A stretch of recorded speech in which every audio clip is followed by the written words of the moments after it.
হরি ওম সবাইকে।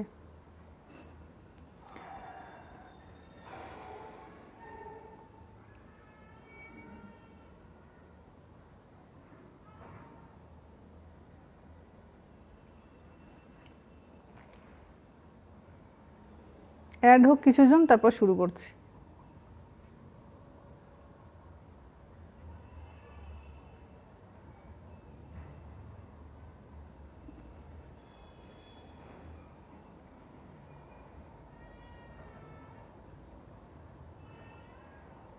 হরি ওম।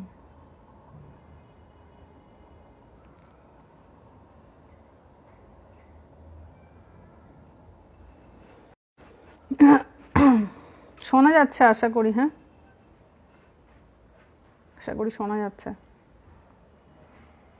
আসলে কালকের পোস্টটাতে একটু কনফিউশন হয়ে গিয়েছিল। মানে আমি জাস্ট 3টের আগে, মানে 2 ঘন্টা আগে 1টার সময় পোস্ট করেছিলাম যে লাইভে আসবো। সেইটা কিছুজন ভেবেছেন যে এটা আজকে, তো একটা কনফিউশন হয়ে গিয়েছিল।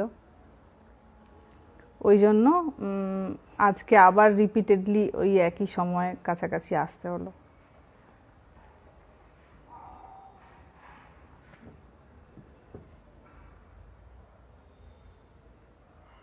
হরি ওম।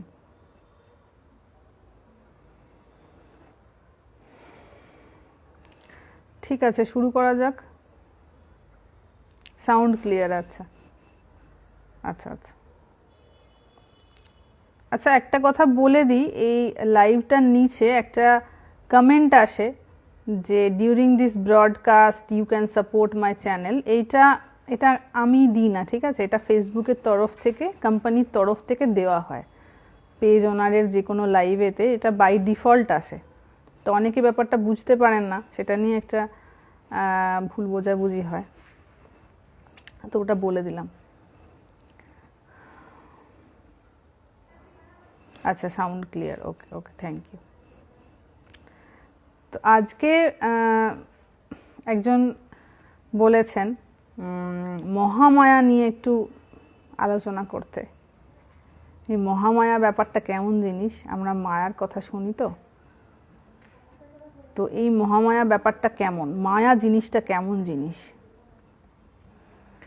তো দেখুন, প্রথমে বলবো মায়া জিনিসটা এমন যেটা নেই ওটা আছে এইরূপ বোধ হওয়াকে মায়া বলে।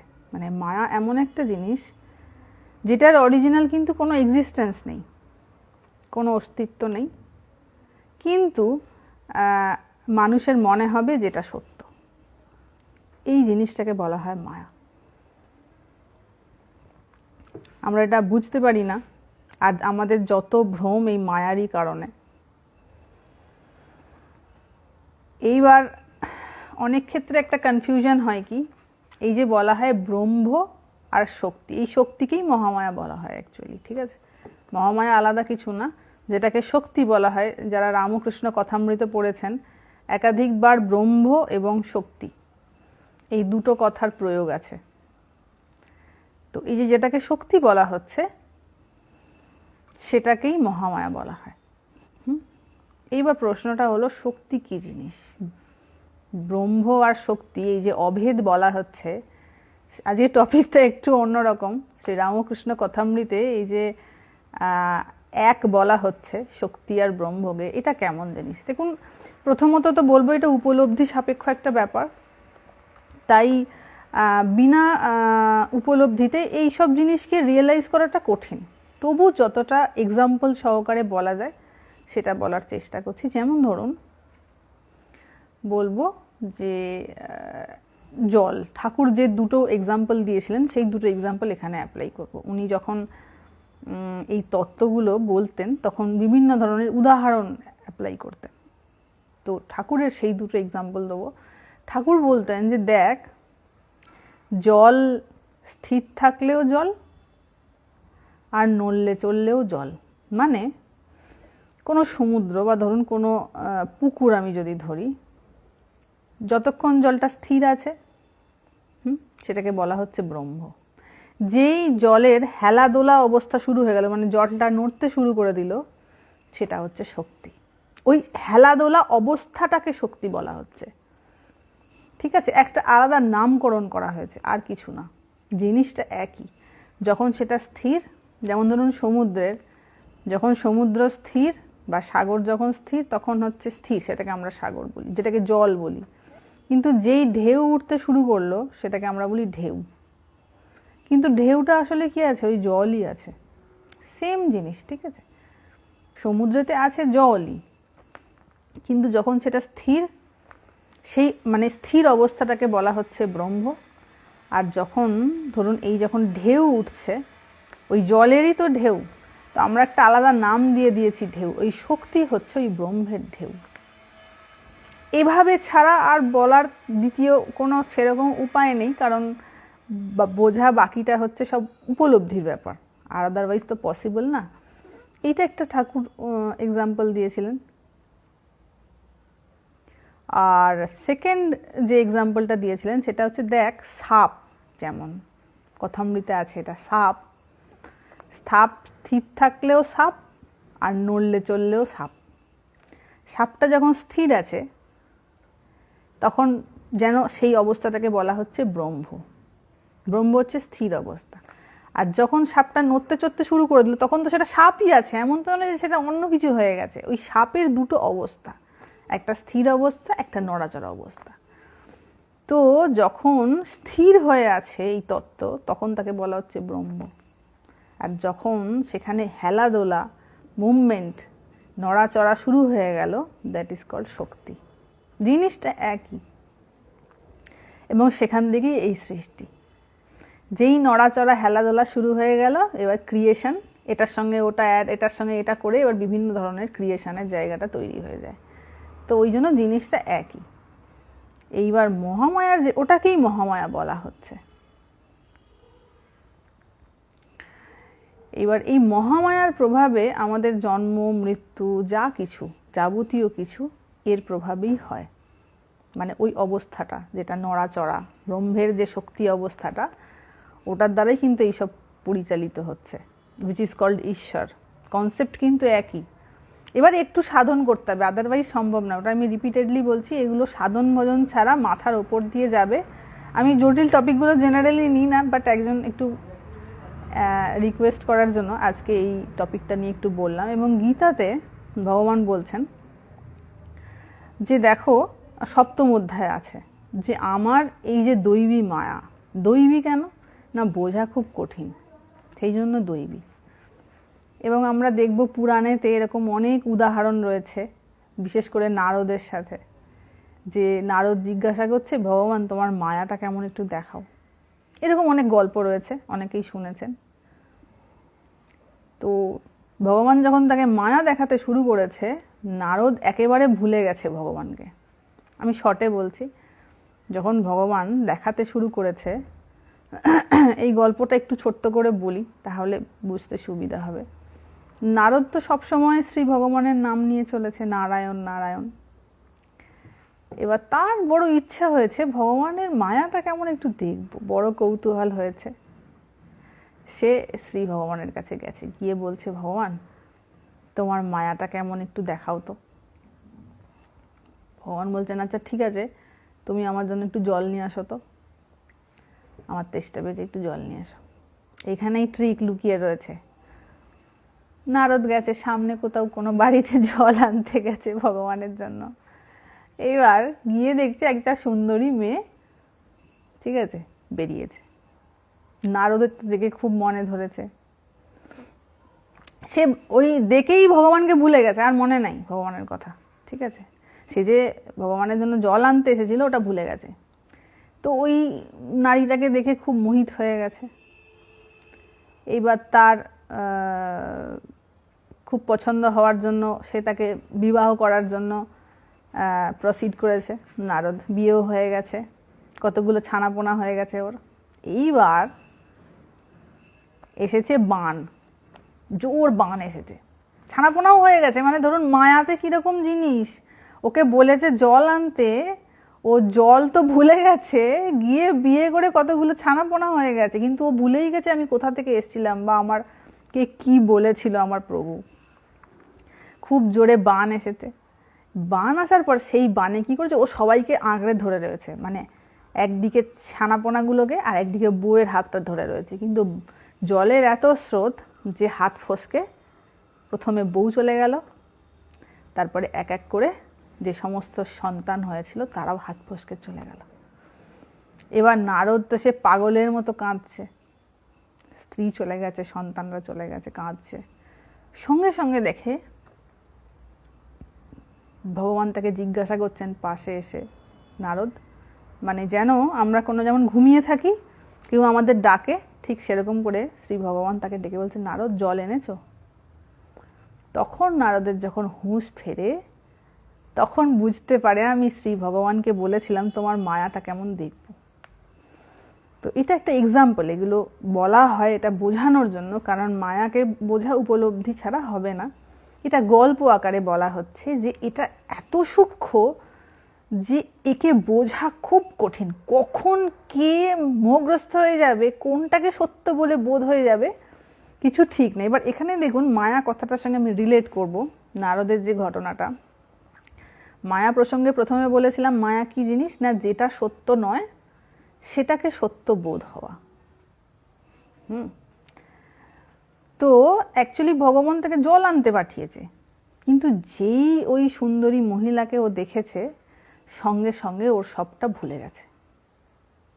ঠিক আছে, এই মায়া সত্যকে ভুলিয়ে দেয়, যেটা যে জন্যই মায়ার শাস্ত্রে এত বর্ণনা রয়েছে। মায়ার কাজটাই হচ্ছে যেটা নয়, যেটা যেটা যেরকম নয় ঠিক তার উল্টো করে সেটাকে দেখানো, আর আমরা দেখিও সেটা, এবং সেটাকেই সত্য বলে বোধ হয়, আমরা এত কষ্ট পাই।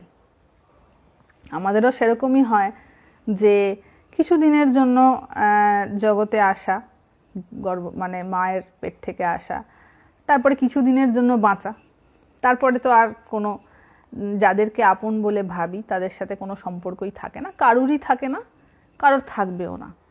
কিন্তু এই ব্যাপারটা আমরা টোটাল ভুলে যাই। ভুলে গিয়ে যেটা আমাদের সামনে রয়েছে অ্যাট প্রেজেন্ট, আমরা সেটাকেই সত্য বলে বোধ করি এবং তার জন্য কাঁদি, যেমন করে নারদ কাঁদছিল। কিন্তু ওটা তো অ্যাকচুয়ালি মায়াতে হয়, কারণ এগুলো সব খুব অল্প দিনের জন্য একটা সম্পর্ক আমরা মনে মনে ভেবে নিই, বেঁচে থাকার একটা অবলম্বন হিসেবে আমরা এই সম্পর্কগুলোকে আঁকড়ে ধরে বাঁচতে চাই। কিন্তু না, ওগুলো ছিল আগে, এটা বাঁচার জন্য দরকার পড়েছে, এরপর আর থাকবে না। তো এই হচ্ছে মায়া। মহামায়া এমন খতরনাক জিনিস। শ্রী ভগবান গীতাতে 2nd চ্যাপ্টারে বলছেন যে দেখো আমার এই যে মায়া অত্যন্ত দূরত্বয়া, দূরত্বয়া শব্দটি ব্যবহার করা হয়েছে এখানে, মানে কি ভেরি ডিফিকাল্ট টু ওভারকাম বা very difficult to cross over. আমার এই মায়াকে অতিক্রম করা অত্যন্ত দুরূহ ব্যাপার, কারণ যে চিনবে সে বুঝতে পারবে। ঠাকুর বলতেন দেখ মায়াকে একবার যদি চিনে ফেলিস না, মায়া পালিয়ে যাবে, কিন্তু চিনবে কে, বুঝবে কে মায়া কেমন জিনিস। বুঝতে পারলে তো হয়ে গেল, কিন্তু বোঝার আগেই তো যা হওয়ার হয়ে যায়।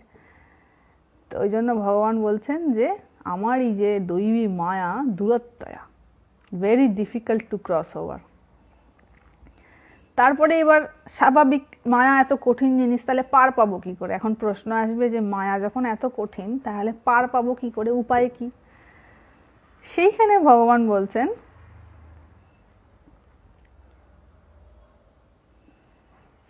মামে বইয়ে প্রপদ্যন্তে মায়ামে তাম তরন্তিতে।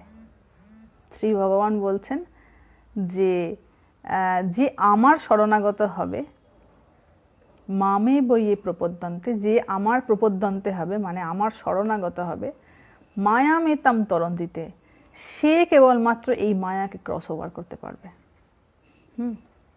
তাহলে মায়াকে অতিক্রম করার জন্য ভগবানের শরণাপন্ন হওয়াটা খুব দরকার। এবং এটা ছাড়া আর দ্বিতীয় কোনো রাস্তা নেই। যারা এই মায়াকে অতিক্রম করতে পেরেছেন তারা শ্রী ভগবানের আশ্রয় নিয়েই করতে পেরেছেন, আদারওয়াইজ আর দ্বিতীয় কোনো রাস্তা ছিল না, বা নেইও, কারোর জন্যই নেই। ঠিক আছে, এই হচ্ছে মহামায়ার কনসেপ্ট। কারোর কোনো প্রশ্ন থাকলে জিজ্ঞাসা করতে পারেন। এই সত্যি কথা বলতে কি, যেটা ঠাকুর বলতেন এটা ভীষণ সত্য, যে যদি একবার বুঝতে পারা যায় যে এটা মায়া, তাহলে কিন্তু সেটাকে অতিক্রম করা যায়। এবং দেখবেন এই যে বিভিন্ন দৈবী রূপগুলো, এগুলো সব হচ্ছে মহামায়া বলা হয়। কারণ হচ্ছে ধরুন কোনো অসুরকে বধ করতে হবে, ঠিক আছে, সব দেবতা ফেল হয়ে গেছে, ব্রহ্মা বিষ্ণু মহেশ্বর ফেল, কোনো দেবতাকে মানে কোনো ধরুন সেরকম পরাক্রমশালী অসুর দেখানো হয় তো পুরাণে, খুব পরাক্রমশালী অসুর, তাকে কোনোভাবে বধ করা যাবে না বা যাচ্ছে না, তো তাকে কিভাবে বধ করা যাবে? তখন কি এই মহামায়ার শরণাপন্ন হওয়া হয় যে মা এবার তুমি বাঁচাতে পারো, কারণ তোমার এই মোহিনী রূপ এটা সব কিছুকে মোহগ্রস্ত করে দেয়। আমাদের তো চিনে ফেলবে, কিন্তু তোমার এই যে মোহিনী রূপ, এইটাতে যদি একবার মোহগ্রস্ত হয়ে যায় তাহলে ওকে বধ করা যেতে পারে। ওই জন্য দেখবেন মহিষাসুরকে যখন বধ করতে যাওয়া হয়, মা দুর্গা তখন কি অত্যন্ত সুন্দরী রূপময়ী একটি রূপে গিয়েছিলেন, ঠিক আছে। এই যে চন্ডমুণ্ডকে যখন বধ করছেন তখন তো মা করাল রূপ নিয়ে নিয়েছেন, কিন্তু একদম প্রথম দিকে যখন পাহাড়ে গিয়ে বসেছে মা, তখন অত্যন্ত সুন্দরী রূপ, ঠিক আছে, শুম্ভ নিশুম্ভকে বধ করার আগে। এগুলো সব পরে আলোচনা করা হবে। তো দেখা যাচ্ছে যখন অসুরকে বধ করার সময় আসছে, প্রাথমিক দিকে মা অত্যন্ত সুন্দরী একটা রূপ নিয়ে বসেছেন। কেন না, অসুর প্রথমে ওটাতে মোহগ্রস্ত হবে, কারণ মোহগ্রস্ত না হলে ওই অসুরটাকে বধ করা যাবে না, ঠিক আছে। মা সীতা এসেছিলেন অ্যাকচুয়ালি রাবণকে বধ করার জন্য, কারণ সীতাতে যদি রাবণ না আসক্ত হতো তাহলে ওর বধই হতো না। তো এই জন্য মহামায়ার বিশেষ প্রয়োজন। যখন কোনো উপায়ে কাজ হয় না, মানে যেমন হোমিওপ্যাথিতে যখন কোনো ওষুধ কাজ করে না, অনেকে নাক্স ভূমিকা খেয়ে নেন, ঠিক আছে, মানে নাক্সের এত কাজ, পেটে কাজ, তারপরেতে মাথায় কাজ, জ্বরে কাজ, সেই জন্য যখন দেখে যে কোনো ওষুধে হোমিওপ্যাথি আর কাজ হচ্ছে না, নাক্স ভূমিকা খেয়ে নেয়। ঠিক তেমনি যখন কোনো দেবতার বধ করতে পারছে না, তখন ওই মা মহামায়ার শরণাপন্ন হওয়া হয়। কারণ তার এই যে মোহিনীর রূপ, তিনি জানেন কেমন করে বধ করতে হবে, তোমার দুর্বলতাটি কোথায় আছে এটি আমার জানা রয়েছে, আর তাকে ওইভাবে কাজ করতেন। কারণ অসুর যারা ছিলেন তারা হয়তো অনেক পরাক্রমশালী ছিলেন, কিন্তু কেউ কামনা জয়ী ছিলেন না, আর এই কামনাই হচ্ছিল তার দুর্বলতা। হয়তো প্রচুর ক্ষমতা, মানে এত তপস্যা করেছে হিরণ্যকশিপু বা অন্যান্য অসুররা, তাদের প্রচুর ক্ষমতা, ঠিক আছে, কিন্তু তাদের কোথাও না কোথাও একটা দুর্বলতার জায়গা থাকে। বেশিরভাগ অসুরদের দুর্বলতা হচ্ছে এই কামনা। দেখবেন অসুরগুলো সব, অসুরদের কি মহিলা ছিল না, অনেক মহিলা ছিল, কিন্তু ওদের পছন্দ হচ্ছে ওই দেবীগুলোকে। মানে অসুরের মতন চেহারা হলে কি হবে, পছন্দ হচ্ছে সব সব দেবীদের পছন্দ, তার মানে সব মরার কল লেগেছে আর কি, ওই জন্য পছন্দ। এগুলো আমরা সব পুরাণে পাই, বিভিন্ন গল্প। যখন মা লক্ষ্মী যখন মরতে এসেছেন, এগুলো ছোট ছোট গল্প, মজার গল্প, এগুলো থেকে কিন্তু খুব শিক্ষা নেওয়ার আছে। মা লক্ষ্মী যখন ওই সমুদ্র মন্থনের সময় এসেছেন, অবতারণা করেছেন, তখন দেবতারাও বলছে আমাদের দলে চাই, আর অসুররাও বলছে আমাদের দলে চাই, এই নিয়ে মারামারি।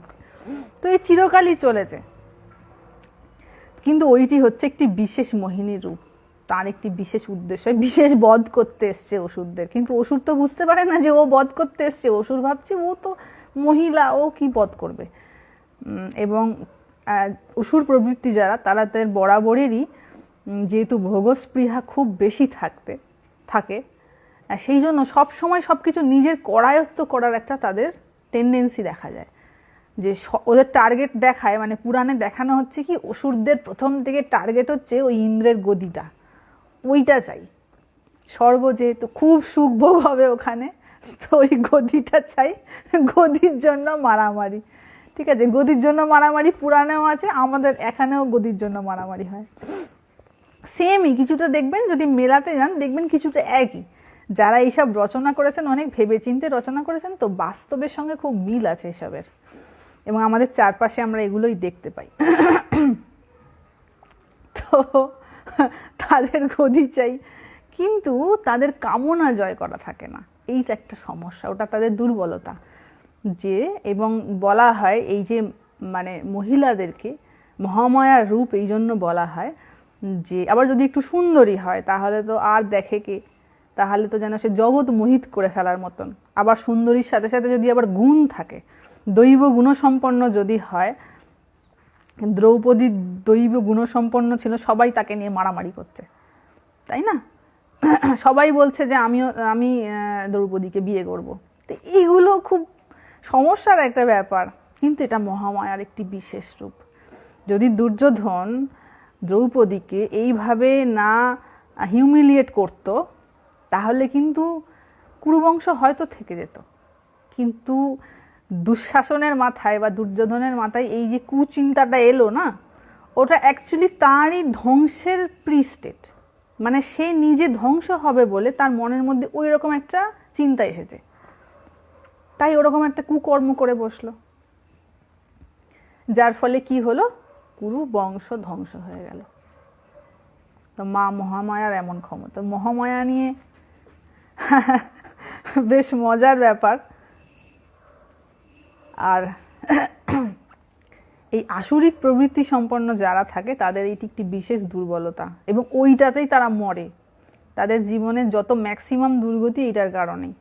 কারণ হচ্ছে তাদের কামনা জয় থাকে না, কামনার কোনো কন্ট্রোল থাকে না, ভোগস্পৃহা খুব বেশি থাকে। আর সেই জিনিসটা বেশি বেশি পরিমাণে ভোগ করতে গিয়ে আরও বেশি মরণের খাদে এগিয়ে যায়। কারণ ভোগটা তো ভোগ না, ওটা দুর্ভোগটা ভোগের মতো দেখতে লাগছে। যেমন ধরুন চণ্ডমুণ্ডকে মা যখন চামুণ্ডা বধ করেছিল, মায়ের যে বিকট রূপ, সেটা কি চণ্ডমুণ্ড বুঝতে পেরেছিল যে ওই যে সুন্দর করে বসে আছে অমন সুন্দরী রূপবতী, তার ওইরকম বিকট রূপ হতে পারে? ভাবতে পারেনি তো। যখন দেখছেন যে এইবার মা সব শেষ করবে বলে উঠে পড়ে লেগে পেরেছে, তখন পালাচ্ছে, কিন্তু পালিয়ে তো লাভ নেই।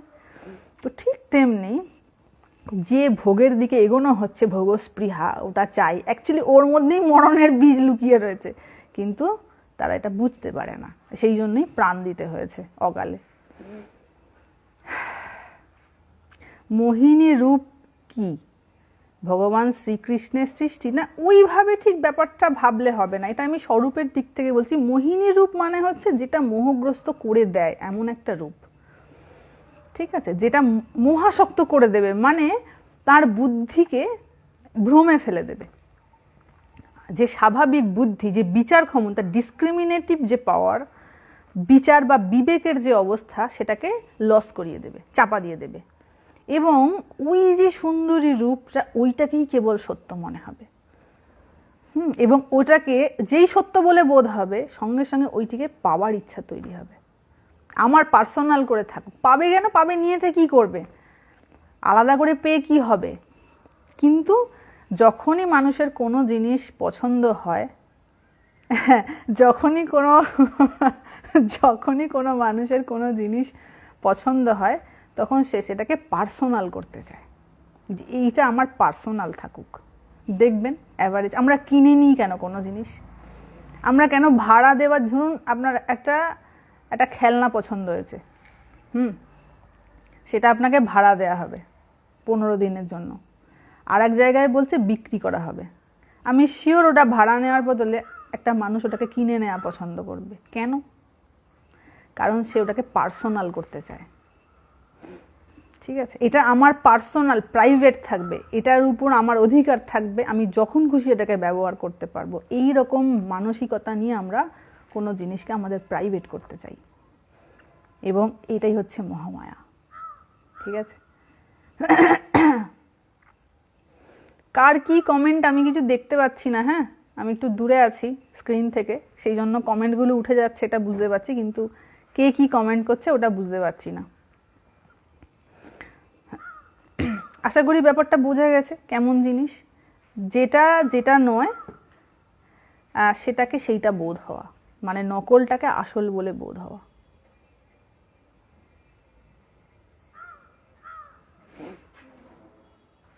লেস ডিজায়ার মোর হ্যাপিনেস, ঠিক কথা, ওইটাই তো কাল।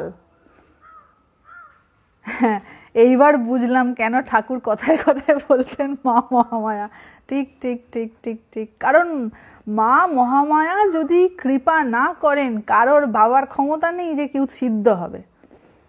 ওই জন্য দেখবেন কি করতেন, ওই কেউ হয়তো ধরুন ঋষি বহুত দিন ধরে তপস্যা করছেন, আমরা এগুলো পুরাণে দেখতে পাই, ঋষি অনেক দিন ধরে তপস্যা করছে, সে দুর্বাসা হোক কি যেই হোক, কাশ্যপ হোক কি বিশ্বামিত্র হোক বা ভৃগু হোক, যেই হোক, তপস্যা করছেন। তো এবার কেউ হয়তো চাইছে ওই তপস্যাটা ভঙ্গ করব, কারণ সে যদি সিদ্ধ হয়ে যায় সে তো খুব পাওয়ারফুল হয়ে যাবে, সে আর কাউকে মানবে না, তার এত ক্ষমতা হয়ে যাবে। তো অনেকে ভেটো দিতে চায়, আমাদের যেমন ভেটো দিই ওরকম ভেটো দিতে চাই। তো কিভাবে ভেটোটা দেবে? অমনি সব সুন্দরী সুন্দরী অপ্সরাদের পাঠিয়ে দিত, এই তুই যা ওখানে গিয়ে ওর ধ্যান ভঙ্গ করতে যা, ঠিক আছে?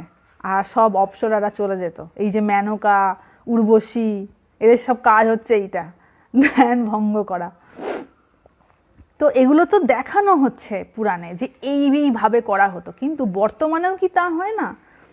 ঠিক আছে, বর্তমানে যে সমস্ত আমাদের জেনারেশনের যে ছেলেরা, মানে ইয়াং ছেলেরা, তারা যখন পড়াশোনায় কনসেন্ট্রেট করতে যায়, তাদের প্রধান বাধা কি? এই কামনা। প্রধান সমস্যাটাই এই উঠতি বয়সে, এই 17, 18, 19, 20, এই যে এজ গ্রুপটা, এই 15 থেকে 20, 22, 25, এই এজ গ্রুপটার মেইন প্রবলেম কি না? কোনো না কোনো কামনা।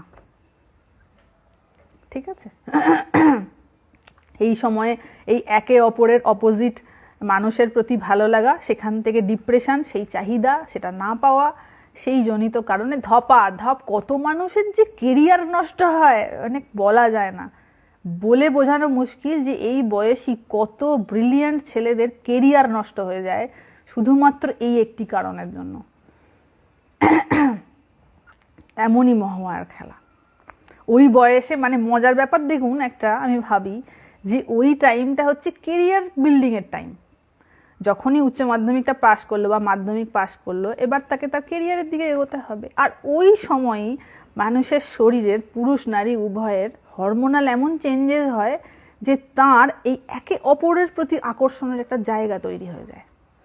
কিছু করার নেই, ওই বয়সেই হবে এমন একটা সিচুয়েশন, ওই সময়টাকে যে ঠিক করে ইউটিলাইজ করতে পারবে না, তার আর কেরিয়ারটা ঠিক করে তৈরি হবে না। কিছু করার নেই, এমনই মা মহামায়ার প্রকোপ। ওই সময়ে যে একটু সংযত হয়ে থাকতে পারবে, হবে।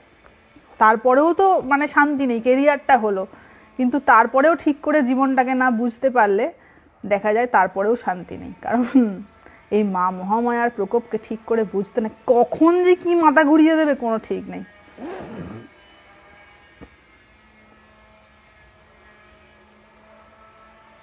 জগতে এই মহামায়ার লীলা করার কারণ কি? মহামায়া তো আছেই, মহামায়া আলাদা করে লীলা করবে কি? মানুষ এই আলাদা ফর্মে এসে লীলা লীলা ভাবছে। এই দেহটা কি? এও তো মা মহামায়ারই অংশ। এই যে দেহটা পেয়েছে, মানে একটা জিনিস ধরুন না, দুটো মানুষ, সে একে অপরকে ভালো লাগছে, মজার ব্যাপারটা দেখবেন, একে অপরকে ভালো লাগছে, তো ওই দুজনেই আমি আমি বলছে, তো ওই দুজনের মধ্যে একটাই সত্তা রয়েছে, দ্যাট সেম এন্টিটি, কিন্তু দুজনে নিজেদেরকে আলাদা আলাদা ভেবে একে অপরকে ভালো লাগা শুরু হলো। মজার ব্যাপারটা, নাটক আর টিভিতে দেখতে হবে, চোখের সামনে নাটক।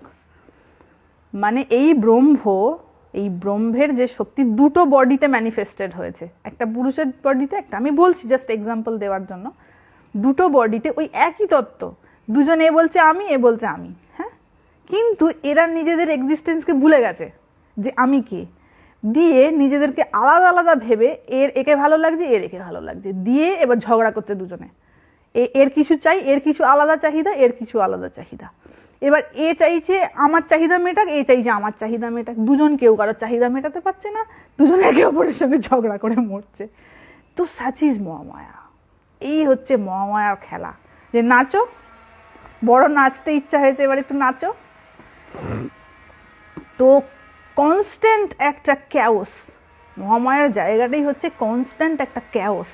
এই একটা সমস্যা গেল, আবার একটা সমস্যা, এটা গেল, তারপর আরেকটা, শান্তি আছে দেখেছেন, একটার পর একটা আসতেই যাবে। তো ভগবান বলছেন যে তুমি এই যে সিচুয়েশন, এই মহামায়ার হাত থেকে তুমি রক্ষা পাবে কি করে? এই যে মামে বইয়ে প্রপদ্যন্তে, যে আমার শরণাগত হবে, যে শ্রী ভগবানের শরণাগত হবে, সে কেবল এই মহামায়ার চক্র থেকে উদ্ধার পাবে।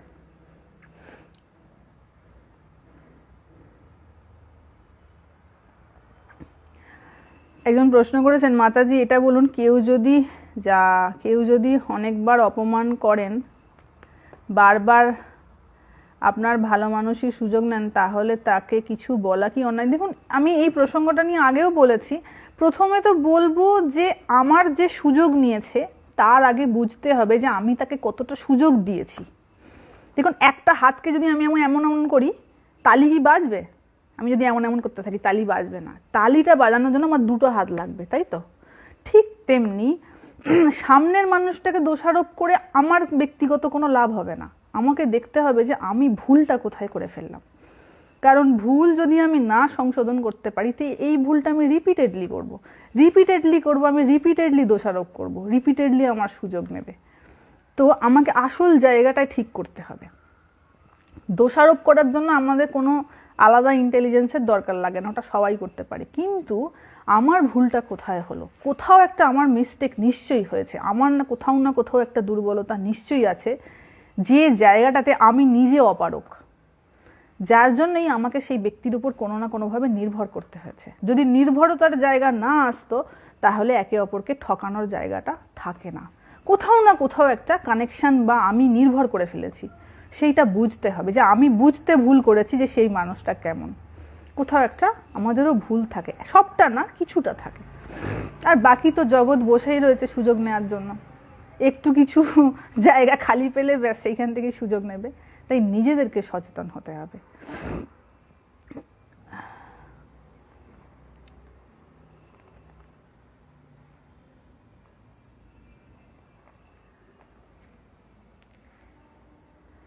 ঠিক আছে, আমরা এই জায়গাটা আমি আগেও একবার বলেছি, আবারও বলছি, যে আমরা কোথায় নিজেরা অপারক হয়ে আছি এই জায়গাটা আমাদের বুঝতে হবে। আমরা নিজেরা কিন্তু সুযোগ দিই যে তুমি আমাকে দংশন করো।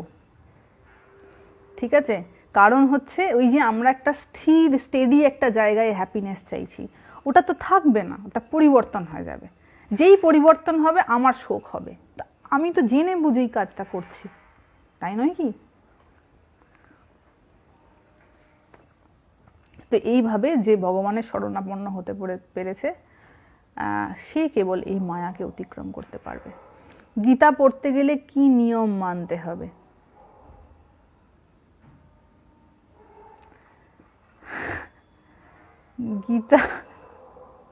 গীতা পড়তে গেলে বিশেষ কিছু নিয়ম না। যদি বিছানায় গীতা পড়েন, তাহলে একটু বিছানাটা পরিষ্কার পরিচ্ছন্ন থাকবেন, একটু যেন পবিত্র হয়। আর স্নান করে করতে হবে এরকম না, ঘুম থেকে উঠে করতে পারেন। গীতার ধ্যানটা অবশ্যই পড়বেন, যদি সাথে মাহাত্ম্যটা পড়তে পারেন ভালো, কিন্তু অনেকের সময় হয়ে ওঠে না। কিন্তু গীতার যে কোনো চ্যাপ্টার পড়লে গীতার ধ্যানটা সাথে পড়বেন অবশ্যই। গীতার ধ্যানটা অসাধারণ, খুব সুন্দর। ঠিক আছে, ঠাকুরের কথা কি বলি? ঠাকুরের কথা বলতে গেলে যেন মুখে কথা আটকে যায়। ঠাকুরের এই মুহূর্তে একটা কথা খুব মনে পড়ছে। ঠাকুর বলতেন যে দেখ, যারা ভগবানকে ভালোবাসে না, ভগবানকে ভালোবাসলে মন শুদ্ধ হয়। ভগবানকে কেন ভালোবাসবো না? মন শুদ্ধ হবে বলে। শুদ্ধ মনে তার প্রকাশ অনেক বেশি। এবার শুদ্ধ মন শুদ্ধ বুদ্ধি কি, সেইটার এক্সপ্লেনেশনটা আমরা অন্য কোনো দিন করবো। কেউ আমাকে মনে করিয়ে দেবেন, কারণ প্রচুর টপিক রয়েছে। অনেকেই বলেছেন অনেক কিছু জিনিস নিয়ে বলতে, কারণ বলতে গেলে টাইম পাওয়া যায় না, এইটা একটা সমস্যা।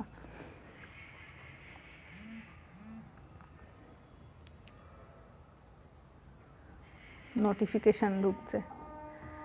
নমস্কার, ওম শব্দের অর্থ কি? ও বাবা, ওম শব্দ নিয়েই একটা লাইভ হবে। মহামায়া কেন এরকম করে?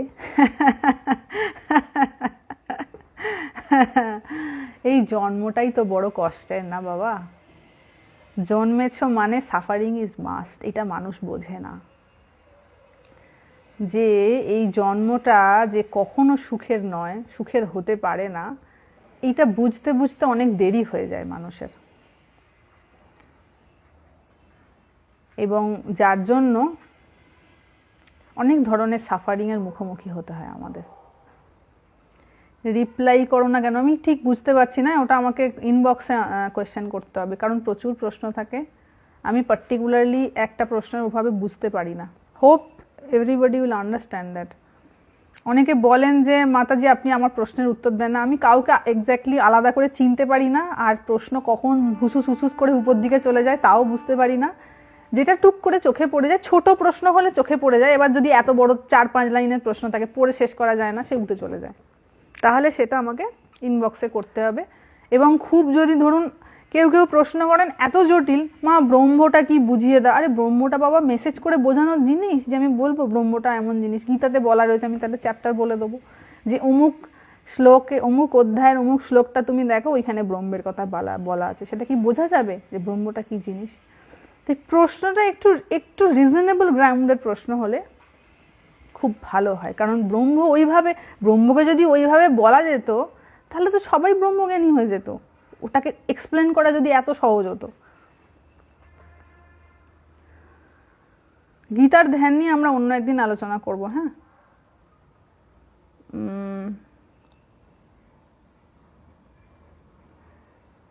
কি মা সিদ্ধ হতে গেলে এটা কি পঞ্চমুণ্ডের আসনে ধ্যান করতে হয়? না তো, এরকম কোনো ব্যাপার নেই, তেমন কোনো ব্যাপার নেই। আর সিদ্ধ মানেটা হচ্ছে, সিদ্ধ জিনিসটা কেমন জিনিস তো বলেন যে অনেকে সিদ্ধ, অমুক ব্যক্তি অমুক পুরুষ খুব সিদ্ধ। সিদ্ধ মানেটা হচ্ছে, জিনিসটা হচ্ছে সে কিছু এমন তপস্যা করেছে, দেখা যায় যে হয়তো এমন একটা কথা বলে দিল যে সেটা ফলে গেল, সে এমন অনেক কিছু এক্সট্রা বুঝতে পারে, এক্সট্রা টের পায়, যেটা সাধারণে বুঝতে পারে না, সেই জন্যই সাধারণের থেকে সে আলাদা হয়ে যায়, আর সাধারণ মানুষ তাকে বলে সিদ্ধ। বিশেষ কিছু না, ঈশ্বর লাভের জায়গাটা আরো উচ্চ অবস্থা, সিদ্ধ অনেক নিচের থাকার অবস্থা, ঠিক আছে? তত্ত্বজ্ঞান হওয়াটা আরো অনেক উচ্চ অবস্থা।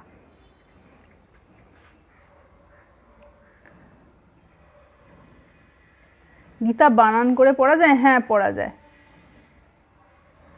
বাড়িতে দুটো গোপাল রাখা যায়? হ্যাঁ, কেন রাখা যায় না? গোপালের কি নিজের সঙ্গে ঝগড়া করবে নাকি, নিজেকে দেশ করবে নাকি? ব্রহ্ম বুঝতে গেলে ব্রহ্মচর্য পালন করতে, হ্যাঁ অবশ্যই, ওইটা তো মাস্ট। যে কোনো আধ্যাত্মিক ধারণা করতে গেলে ইন্দ্রিয় সংযম হচ্ছে মাস্ট, অবশ্যই দরকার, আদারওয়াইজ এইখানটা খুলবে না তো। যত অসংযত জীবন তার এখানটা যত ডাল হয়ে যায়, দেখবেন যে মানুষটার জীবন যত অসংযত না, তাকে তত ইন্টেলেকচুয়াল ওয়ার্ক করতে দেবেন, দূর ভাল লাগে না, দূর, ওই গ্রসটাই ভালো, খাবো দাবো ঘুমাবো বিরিয়ানি খাবো, ওই ভালো। কেন না, কারণ এইখানটা ডাল হয়ে গেছে, কিচ্ছু কোনো ধরনের যে ডিসক্রিমিনেটিভ ফ্যাকাল্টি একবারে জিরো, একেবারে তমগুণ আর রজগুণের চরম অবস্থায় পৌঁছে গেছে।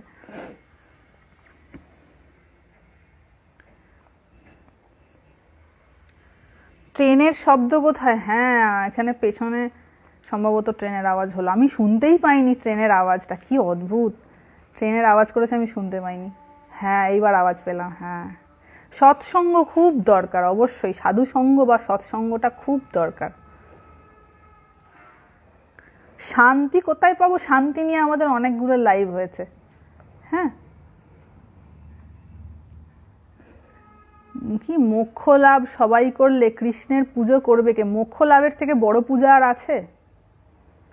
কৃষ্ণকে আলাদা করে যারা, কৃষ্ণকে ধূপ কারা দেয়, আলাদা করে কারা ধূপ দেখায় বলুন? শুদ্ধ ধূপ দেখিয়ে ক্ষান্ত কারা থাকে? যারা এইখানে বসাতে পারেনি।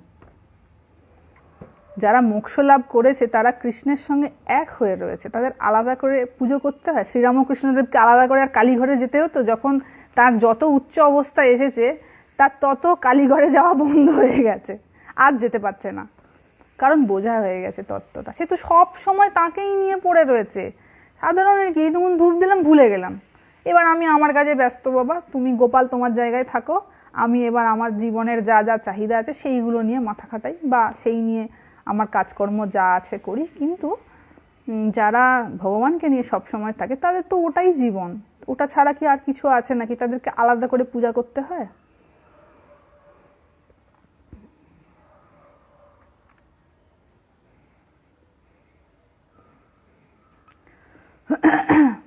ঠিক আছে? মহামায়াকে আমার খুব জানতে ইচ্ছা করে। মায়া ব্যতীত সৃষ্টি কি সম্ভব? না, কোনোভাবেই। সৃষ্টিটাই ইটসেলফ তো মায়া। মায়া ব্যতীত সম্ভব নাকি? কখনো হয় এটা? মায়াতেই তো সৃষ্টি হচ্ছে। একটা পুরুষ একটা নারীর প্রতি, একটা নারী একটা পুরুষের প্রতি কিসে আকর্ষিত হয়? মায়াতেই তো আকর্ষিত হয়। সৃষ্টি হবে কোথা থেকে? এই যে ভালো লাগছে মানে কি? ব্যক্তিটি আলাদা ভেবে ফেলেছে নিজেকে। আমি আবার বলছি যে একটাই তত্ত্ব দুটো দেহের মধ্যে দিয়ে ম্যানিফেস্টেড হচ্ছে, এটা পুরুষ এটা নারী। এরা দুজন দুজনকে আলাদা ভেবে নিয়েছে মোহে, ভ্রমে, অজ্ঞানের কারণে, ঠিক আছে? দিয়ে দুজনকে ভালো লাগছে, একটাই জিনিস, দুজনে সেম জিনিস, একটাই তত্ত্ব, একে ভালো লাগছে। এবার দুজনের চাহিদা পূরণ করতে চাইছে, হচ্ছে না, কখনো ক্যাওস হচ্ছে, কখনো মিল হয়ে গিয়ে ভাবছে আমি তোমাকে ছাড়া থাকতে পারবো না, বলছে আমি তোমাকে ছাড়া থাকতে পারবো না। তো what a wonder is this! একে অপরকে দেখে বলছে আমি তোমাকে, মানে আয়নার সঙ্গে, ধরুন আমি যদি আয়নায়, একটা ড্রেসিং টেবিলের সামনে আয়নায় দাঁড়িয়ে আয়নাটা নিজেকে দেখে যদি বলি আমি তোমাকে ছাড়া থাকতে পারবো না, এটা কীরকম জিনিস হয়? এটা হাস্যকর ব্যাপার হলো না? Original fact is that.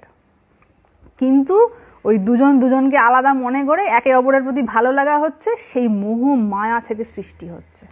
তো মায়া ছাড়া সৃষ্টি হবে কি করে? এটা আমি হিউম্যান বিংয়ের ক্ষেত্রে বললাম, পশুদের ক্ষেত্রেও তাই। হিউম্যান বিংয়ের বিবেক আছে, সেখানে বিবেক নষ্ট হয়ে যায়। আর পশুদের তো বিবেক নাই, ওদের তো আরোই রিস্ক, ওদের তো আরোই কোনো ব্যাপার নেই, ও ছেড়ে দিতে হবে। মানুষের তবু বিবেক আছে, যেটা আর কোনো প্রাণীর নেই। ভালো এবং মন্দ এইটা বোঝার একটা জায়গা আছে, কিন্তু পশুদের সেটা নেই। হ্যাঁ, মহামায়া একজন লিখেছেন, মহামায়া দ্বার রুদ্ধ করে আছেন। হ্যাঁ, তিনি যদি কৃপা না করেন দরজাই খুলবে না, কোনো না কোনো বাধা দিয়ে দেবে, ঠিক আছে? সব ধরুন ঠিক, যেই ধ্যান করতে বসবে এইখানে মশা কামড়াবে, ঠিক আছে, এইখানে মনটা ওইদিকে চলে গেল, এটা ওই চিন্তা আসছে, দূর ভালো লাগছে না, কিরকম একটা অস্বস্তি হচ্ছে, ঠিক আছে? এই ধরনের বিভিন্ন সমস্যা এসে একেবারে জর্জরিত করে দেবে। এবার নাও মহামায়ার কাটো ফাঁদ। সেই জন্য ঈশ্বর কৃপা, গুরু কৃপার এত প্রভাব। এটাই তো সৎসঙ্গ, ভগবানের কথা যেখানে হয় সেটাই সৎসঙ্গ। সৎ তো স্বয়ং ভগবান। যেই মুহূর্তে ভগবানের কথা কানে শোনা হয় বা নিজের মুখে বলা হয়, সেগুলো সবই সৎসঙ্গের মধ্যেই পড়ে, আলাদা কিছু না। আজকে হঠাৎ করে যখন একটা সময় ঠিক করা হলো যে লাইভটা করা হবে, আমি একদম আনপ্রিপেয়ার্ড ছিলাম, যে কি বলবো কিছুই জানি না। কারণ 1 ঘন্টা বলতে হবে মানে কিছু না কিছু তো বলতেই হবে, কি বলবো, আমার মাথা পুরো ব্ল্যাঙ্ক ছিল। তো একজন ভদ্রলোক তিনি বললেন, মা মহামায়া নিয়ে একটু বলুন। মায়ামুক্ত হতে কি হওয়া দরকার? এই তো বলে দিচ্ছেন ভগবান গীতাতে, যে আমার শরণাগত হও।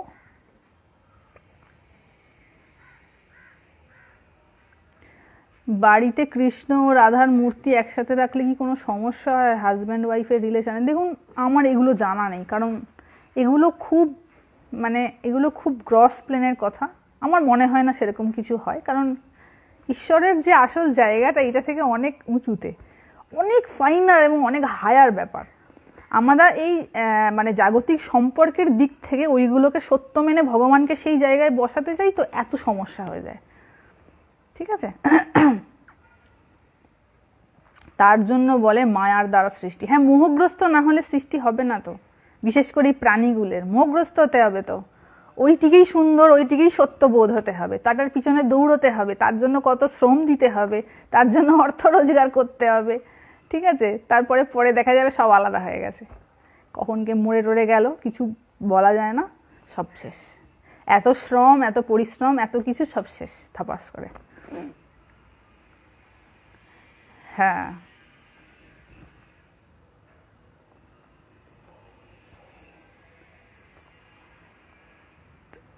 এই হচ্ছে মা মহামায়ার প্রভাব।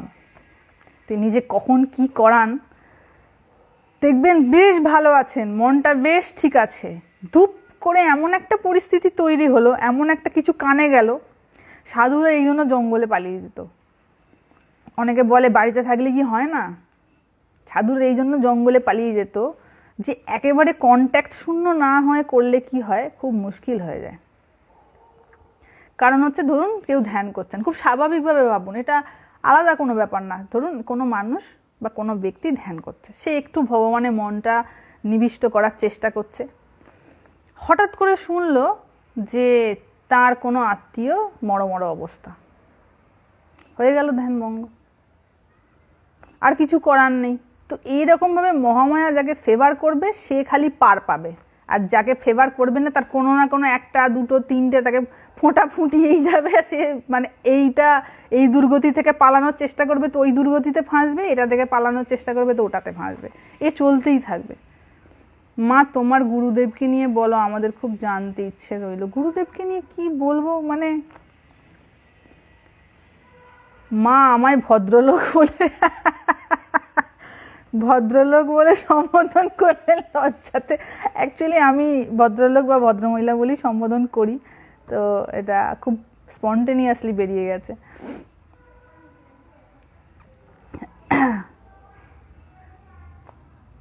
গুরু মহারাজকে নিয়ে আর কি বলবো, আলাদা করে কিছু বলার নেই। উনি আমাকে ভীষণ স্নেহ করেন, এটুকু বলতে পারি। এবং আমাকে যদি পৃথিবীতে সব থেকে কেউ ক্ষমা করেছেন, ভুল ত্রুটি যা কিছু প্রত্যেকটা মানুষেরই থাকে, তো উনি আমাকে যতটা ক্ষমা করেছেন আমার ভুল ত্রুটির জন্য, আমার মনে হয় এতটা ক্ষমা আমাকে আমার বাবা মাও করেনি। ছোট ছোট ভুলগুলো টুকটাক মিস্টেক হয়ে যেত, উনি যেভাবে ক্ষমা করতেন। কারণ হচ্ছে বাড়ির জীবনটা একরকম, জানেন তো, যারা সাধু হতে চান তাদের বলছি, ইচ্ছা যাদের মনে যদি কখনো হয় যে আমি সাধু হব, তাদেরকে একটা কথা বলবো, মানে ঘর থেকে বসে সাধু জীবনযাপনটা সম্পর্কে যা ধারণা, আমি খেয়ে ঘুরে বেড়ানো সাধুদের কথা বলছি না, প্রপার যারা সাধু জীবনযাপন করতে চান তাদের কথা বলছি, বা শুধুমাত্র নাম যশের পিছনে দৌড়ানো এই ধরনের কথার মধ্যে আমি যাচ্ছি না। প্রপারলি যারা ভগবানকে ভালোবেসে সাধু হতে চান তাদের কথা বলছি, যে ঘরে বসে একটা জীবনকে দেখা আর সেই জীবন যাপন করা, তার মধ্যে হেল অ্যান্ড হেভেন ডিফারেন্স রয়েছে। মানে স্বর্গ আর নরকের মধ্যে যতটা ফাঁক, কথার কথা বলছি, মানে অনন্ত ফাঁক রয়েছে। মানুষ কল্পনাও করতে পারে না যে এই জীবনটা কেমন হতে পারে। কারণ আমরা খুব স্বাভাবিকভাবে বাড়িতে থাকি, খাই দাই, পরিবারের সঙ্গে থাকি, কিন্তু সেখান থেকে অন্য একটা জায়গায় যেখানে আপনাকে কেউ চেনে না, আপনাকে কেয়ার করার কেউ নেই, আপনি যখন জ্বরে হোঁ হোঁ করে কাঁপবেন, কেউ এসে জিজ্ঞাসা করবে না বাবা খেয়েছিস কিনা, মাথা যন্ত্রণা করছে কিনা, জ্বর কমেছে কিনা। আপনাকে নিজের খেয়াল নিজেকে রাখতে হবে এবং বাকিটা শ্রী ভগবানের ওপর নির্ভর করছে, ঠিক আছে? বা জীবনে যখন আরও কষ্ট আসবে, দুঃখ আসবে, বা দিনের পর দিন ধ্যান করছেন, তপস্যা করছেন, সেই অনুযায়ী ফল পাচ্ছেন না, ভোর 4টের সময় যখন উঠতে হবে শীতকালে, ঠিক আছে, লেপ থেকে উঠতে ইচ্ছা করবে না, ওইটা এবং খাওয়া দাওয়ার বিষয়ে যে সংযম, আমাদের বাংলায় হচ্ছে ইচ্ছে হলে মাছ খেয়ে নিলাম, ডিম খেয়ে নিলাম, কিন্তু তারপরে যখন সেই জিনিসটাকে কন্ট্রোল করতে হবে না, সেটা খুব কঠিন হয়ে দাঁড়ায়। দুদিন, অনেকে বলেন আমি আলু ভাতে ভাত খেয়ে থাকতে পারি, 2 দিন খেয়ে থাকতে পারবে, 4 দিন, 5 দিন, 1 মাস, তারপরে আর ভালো লাগবে না। তো সেই জায়গায় দাঁড়িয়ে শক্ত হয়ে থাকাটা খুব কঠিন কাজ।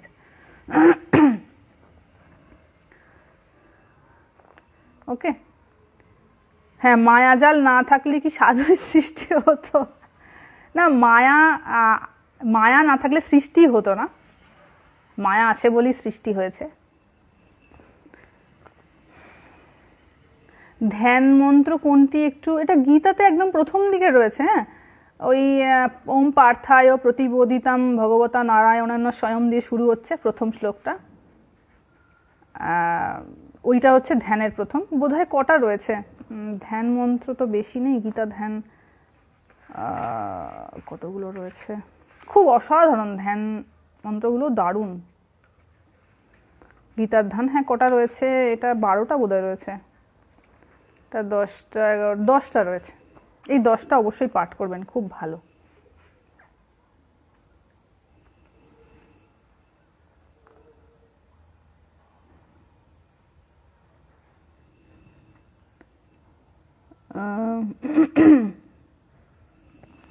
হ্যাঁ, সন্ন্যাস জীবন সত্যি খুব কষ্টকর, কারণ হচ্ছে ওই যে ইন্দ্রিয়ের যে স্বাভাবিক কষ্টটা এই জন্য হয়, অন্য কিছু না। এরম নয় যে কেউ মেরে ফেলবে, কিন্তু আমাদের ইন্দ্রিয়ের যে স্বাভাবিক প্রবণতা, এই যে খাওয়া দাওয়া, আমাদের 5টা ইন্দ্রিয় যে স্বাভাবিক ছড়িয়ে ছিটিয়ে রয়েছে না, সেটা যখন গুরু ধীরে ধীরে এবার যখন সেটাকে ভেতরে আনতে হবে, তখন দম ছুটে যাবে। তখন তো আমি আমার ব্যক্তিগত কথা বলছি, আমি যখন বাড়ি ছেড়েছিলাম, আমি 2 বছর বাড়ি থেকে নিরুদ্দেশ ছিলাম, ঠিক আছে? বাড়ি থেকেও জানতো না আমি কোথায় আছি। হুট করে একটা দিন বাড়ি থেকে বেরিয়ে গিয়েছিলাম। তো আমি খুব স্বাভাবিকভাবে বলছি যে এগুলো খুব স্বাভাবিক। বাড়ি থেকে চলে গিয়েছিলাম, সেদিন ছিল 13ই জুন, আই থিঙ্ক, গঙ্গা স্নান যাত্রা ছিল। তো তারপর 2 বছর আমাকে কেউ খুঁজে পায়নি। এবং আমার এখনো মনে পড়ে, আমি যেদিন বাড়ি থেকে বেরিয়ে যাচ্ছি, আমার বাবা তখনও বেঁচে আছেন, বাবা তখন অসুস্থ, যখন বেরিয়ে যাচ্ছি, মা কোথাও একটা যাচ্ছিল। এবার আমি যেহেতু পেঁয়াজি খেতে খুব ভালোবাসতাম, সন্ধেবেলা হলে মা আমাকে বলে বেরোচ্ছে যে, আমি বলে বেরোচ্ছি মা কলকাতা যাচ্ছি। কিন্তু আমি জানি আমি কোথায় যাচ্ছি, আমার ট্রেনের টিকিট কাটা হয়ে গেছে, সব রেডি, লাগেজ প্যাক করা আছে অন্য জায়গায়। তো মা আমাকে বেরোনোর সময় বলছে যে, বাবু তাড়াতাড়ি সন্ধেবেলা ফিরে পড়বি, পেঁয়াজি বানাবো আজকে, হ্যাঁ। আমি বললাম আচ্ছা ঠিক আছে। তো তারপর 2 বছর আমি বাড়ির কন্ট্যাক্টে ছিলাম না। তারপর একটা ঘটনাচক্রে বাবা অসুস্থ জানতে পারি, তারপর আবার যোগাযোগ হয়। তারপর আমি বোধহয় 2016-তে, আবার 2014-তে আমি বাড়ি ছেড়েছিলাম। 2016-তে জানতে পারি বাবার শরীর খারাপ, বাড়িতে যাই, বাবার 2017-তে শরীর চলে যায়, 5 বছর হয়ে গেল। তো সেই আর কি, যখন প্রথম আমি এসেছিলাম এখানে, তো তখন মানে বললে বিশ্বাস করবেন না, আমরা তো এখানে ননভেজ খেতে পাই না, হয় না, ননভেজ খাওয়ার সুযোগ নাই। তো 2 বছর আমি শুধু, আমার মা খুব ডিমের ঝাল ভালো করে বানাতো, আর তো আমি শুধু ডিমের ঝাল, পেঁয়াজি এইসবের স্বপ্ন দেখেছি। ঘুমের মধ্যে দেখছি ডিমের ঝাল খাচ্ছি। তো এগুলো হতো আমার খুব, কারণ হচ্ছে এখানে ধরুন আমি যেখানে থাকি সেখানে লুচি, মানে লুচি, মুড়ি, বা আমরা ঘরে যেগুলো খাই, ধরুন এই যে চপ মুড়ি খায় অনেকে, চানাচুর মুড়ি খায়, এগুলো সমস্ত স্টপ ছিল, সমস্ত বন্ধ। ননভেজ তো বন্ধই, সমস্ত বন্ধ, ঠিক আছে? এবং বর্তমানে আমার যে খাওয়া দাওয়াটা, আমি ধরুন সকালে দুধ রুটি খাই চিনি ছাড়া, রাত্রে দুধ রুটি খাই চিনি ছাড়া, এটা হচ্ছে সকাল ব্রেকফাস্ট অ্যান্ড আমার ডিনারের রুটিন। আর দুপুরবেলা আমি খাই একটা নর্মাল, খুব একটু জিরে ধনে দিয়ে একটা তরকারি, ডাল আর ভাত। এটা হচ্ছে আমার 24 ঘন্টার রুটিন। তার মধ্যে কিছু বিস্কুট এটা ওটা থাকে, খেজুর এটা ওটা থাকে, কেনা থাকে। তো এর বাইরে আমার রুটিনে বর্তমানে কিচ্ছু নেই। আমি এটাই খেয়ে অভ্যস্ত হয়ে গেছি আর এটা খেয়েই থাকি। তো বাঙালি বিশেষ করে যখন বাড়ি যাই, মুড়ি খেতে খুব, কারণ মুড়িটা বাঙালিরা খুব খেয়ে অভ্যস্ত, সকাল সন্ধে মুড়ি খায়। আমি লাস্ট মুড়ি খেয়েছিলাম ফেব্রুয়ারি মাসে, এখনো পর্যন্ত মুড়ি জোটেনি কপালে। আবার যখন যাব কলকাতায়, তখন আবার মুড়ি খেতে পাবো। তো এটা তো হচ্ছে বাইরের ত্যাগ। একজন লিখেছেন আমি সন্ন্যাস নিতে চাই, তার পরিপ্রেক্ষিতে বলছি, এটা হচ্ছে বাইরের ত্যাগ। আমি এই কথাগুলো এই জন্য বললাম, সেটা হচ্ছে বাইরে থেকে সন্ন্যাস জীবন যেটা মনে হয়, বাস্তব কিন্তু সেটা নয়, বাস্তবটা অনেক বেশি কঠিন।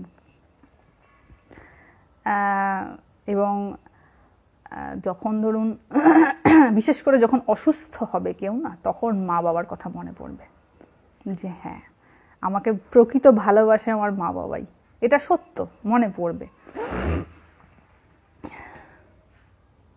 তুমি কি খেতে চাও বলবে, রান্না করে নিয়ে যাবো মা।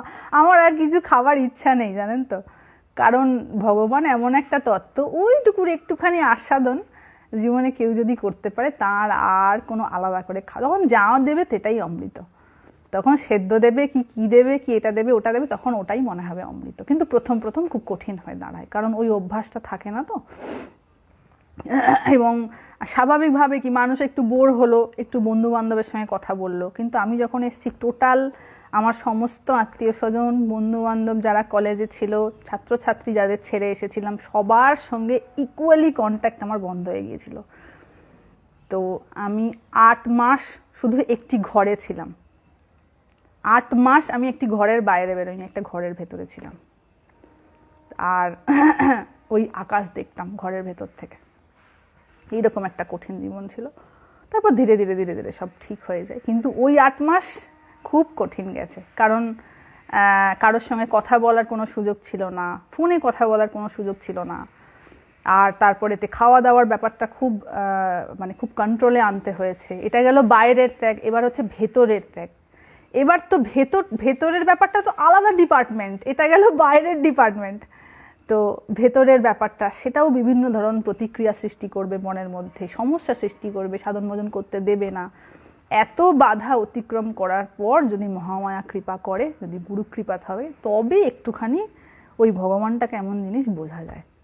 আদারওয়াইজ এইসব ঝগড়াঝাঁটি করতে করতেই তো চলে যায়। এই যে ঝগড়াঝাঁটি, এই খাবো ওই খাবো, এই মাছ না হলে খেতে পাচ্ছি না, এই ডিম ভাজা না হলে খেতে পাচ্ছি না, এটা চাই, মন খারাপ লাগছে, এই একটু বিরিয়ানি খাবো, এই সব করতে করতেই তো জীবন কেটে গেল। ওইটা বুঝবো কেমন করে?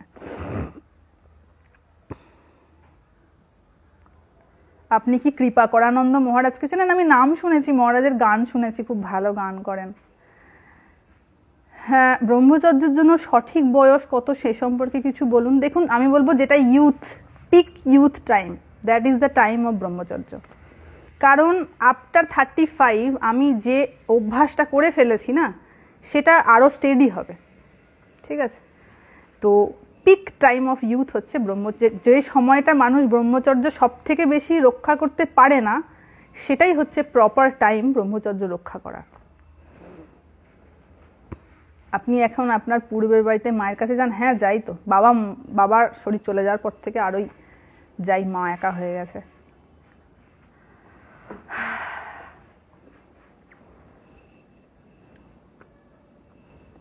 মা, আমরা 8 ঘন্টা থাকতে পারবো না।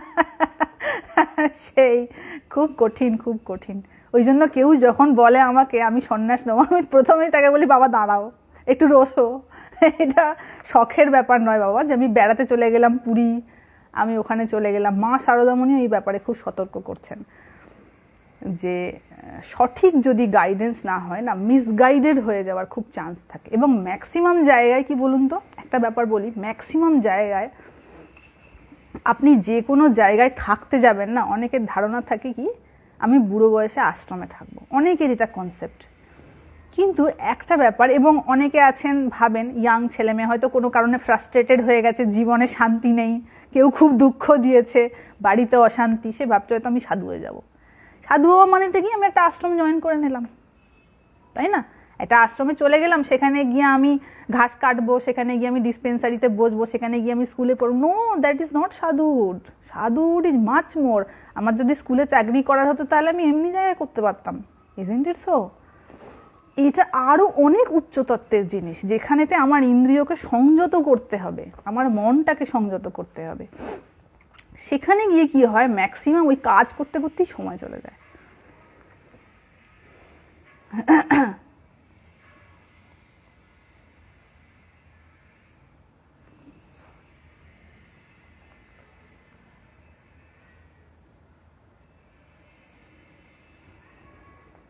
সেই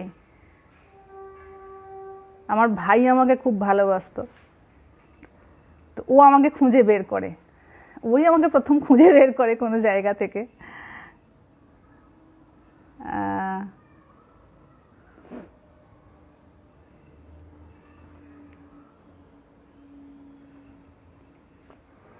সেই, তবে ভগবান কৃপা করলে সবই সম্ভব।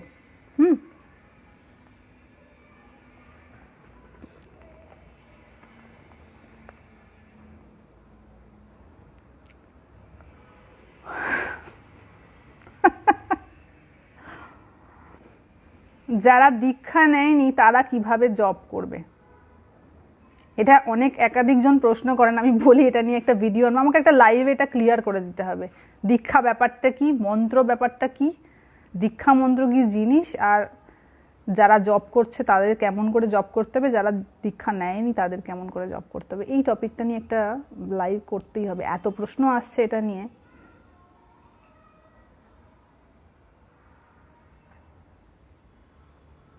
সকালে জল খাবার খাওয়ার পর পূজা করি, তাতে কিছু অসুবিধা নেই তো? না না, তাতে কোনো অসুবিধা নেই।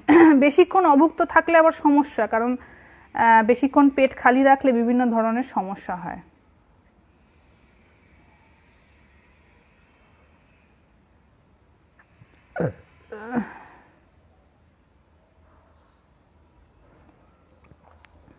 আপনি কার কাছ থেকে অনুপ্রাণিত হয়ে সাধু হয়েছেন? কার কাছ থেকে অনুপ্রাণিত হয়ে নয়, আমার সাধুদের এমনি একটু ভালো লাগতো, মানে সাধু দেখলে একটু অবাক হতাম ছোট থেকেই। বা যখন হয়তো কলেজ যাচ্ছি, দেখা যাচ্ছে কোনো হয়তো সাধু যাচ্ছে, সাহস হতো না কথা বলার, মনে হতো গিয়ে একটু কথা বলি বা একটু আলাপ করি, মনে হতো। তো আমার এখনো মনে আছে, যখন আমি মাস্টার্স পরীক্ষা দিতে যাচ্ছি, আমার সিট পড়েছিল কল্যাণী বিশ্ববিদ্যালয়, কল্যাণী, হ্যাঁ।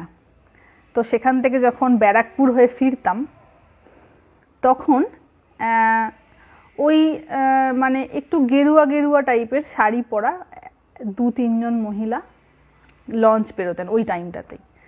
আর আমি অনেক দিন ধরেই প্ল্যান করছি তাদের সঙ্গে পরিচয় করব, কোথায় মানে কোথায় যায় বা কী করে, কীরকম কী। আমি ভেবেছি ওনারা হয়তো কোনো সাধিকা টাধিকা হবেন, এরকম কোনো ব্যাপার আছে।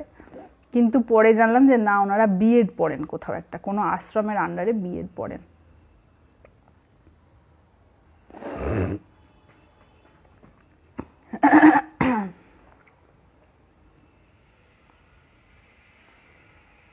পুজো করার সময় পেট খালি রাখা হয় কেন? এটার একটা বিশেষ সায়েন্স আছে। পুজো করার সময় পেট খালি রাখার কথা এই জন্য বলে যে খালি পেটে অলসতা কম আসে বা নিদ্রা কম আসে।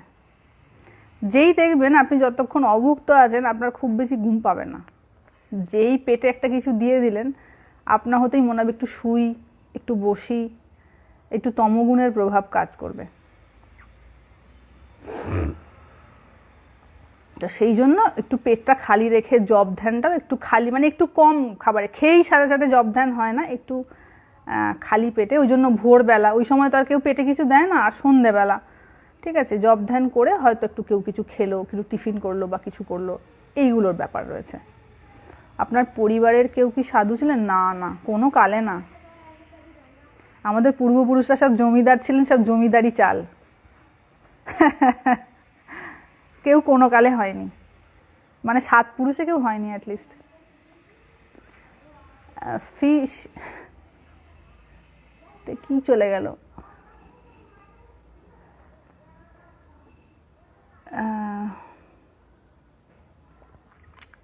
এত কোয়েশ্চেন আসছে, খুঁজেই পাচ্ছি না।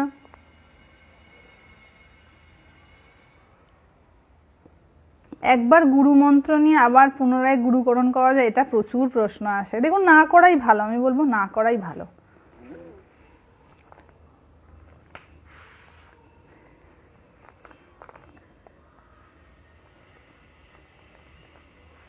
আগে একটু সদ্গ্রন্থটাই পাঠ হোক,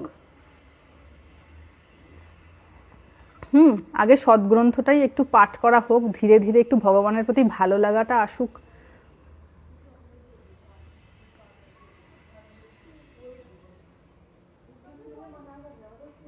আমি ঠাকুর নিগমানন্দর ভক্ত, কিন্তু দীক্ষিত নয়, কিভাবে ঠাকুরকে পাবো? দেখুন, দীক্ষাটা একটা ইম্পর্টেন্ট জিনিস, ঠিক আছে?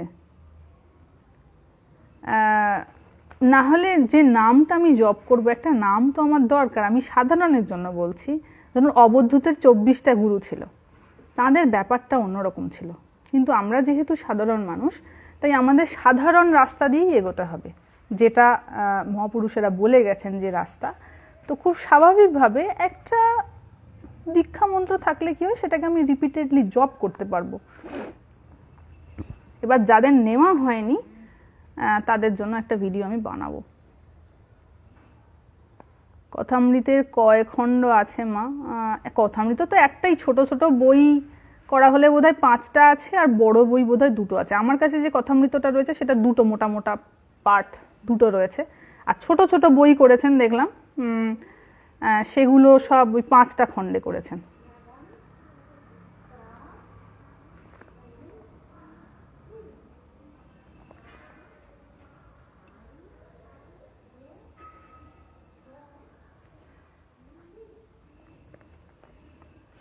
আমি রাত্রি 9টা থেকে জব করি, এই সময়টা কি ঠিক? হ্যাঁ, আপনার শরীর যদি ঠিক থাকে, কমফোর্টেবল থাকে। এই যেমন একজন প্রশ্ন করেছেন, মা তুমি তোমার মা বাবাকে দেখোনি, এটা কি তুমি ঠিক করেছো? এটাই মহামায়া। এই যে প্রশ্নটা মনে উদয় হয়েছে, দ্যাট ইজ মহামায়া।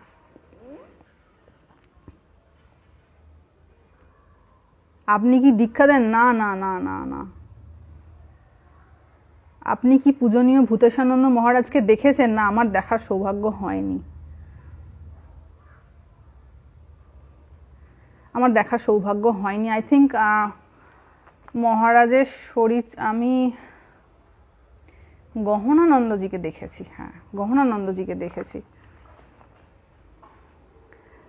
গহনানন্দজির পরে এলেন সম্ভবত আত্মস্থানন্দজি, এখন তো প্রেসিডেন্ট মহারাজ স্বামী স্মরণানন্দজি হয়েছেন।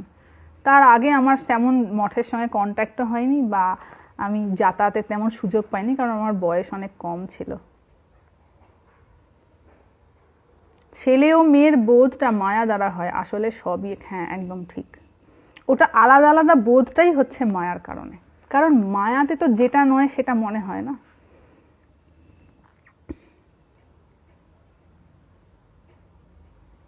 পুজো করা যায়, পুজো করা যায়। তোমার কথা শুনতে খুব ভালো লাগে, ধন্যবাদ। আমাদের পেজেরই একজন ছানা আমাকে 1 জানুয়ারি যাওয়ার জন্য নিমন্ত্রণ করেছেন, ভালো মন্দ খাওয়াবে বলে।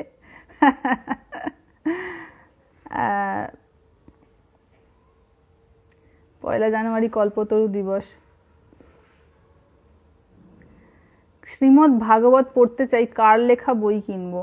একটা কাজ করতে পারেন, শ্রীমদ্ ভাগবত তো প্রচুর বড়, অরিজিনাল বইটা অনেক বড়, তো এটা একটা ছোট ভার্সন যদি কিছু থাকে নিয়ে নিতে পারেন। না হলে আমাদের মিশনে গিয়ে, মিশনের কোনো ব্রাঞ্চে গিয়ে গীতানন্দজির একটা ভাগবত আছে, ওটা নিয়ে নিতে পারেন। ওটা ছোট বই, অনেক কিছু বোঝা যাবে।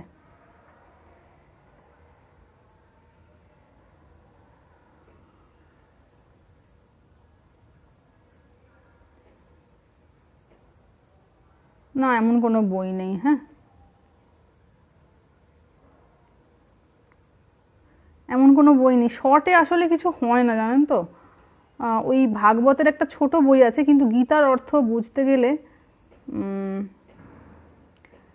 আপনাকে মানে যে যত বেশি কোনো এই যে এই তত্ত্বটা বুঝেছে এরকম কোনো মানুষের থেকে যত জানা যাবে সেটা ঠিক ঠিক জানা হবে। আদারওয়াইজ গীতা পাঠক প্রচুর আছেন, প্রচুর মানুষ আছেন যারা গীতা এক্সপ্লেন করেন, কিন্তু গীতা এক্সপ্লেন করার আগে গীতাটাকে একটু একটু হলেও ত্যাগ তিতিক্ষা জীবনে থাকতে হবে। না হলে শুধু সেটা বলা থেকে যাওয়া হবে, জীবনে অ্যাপ্লাই করা হবে না।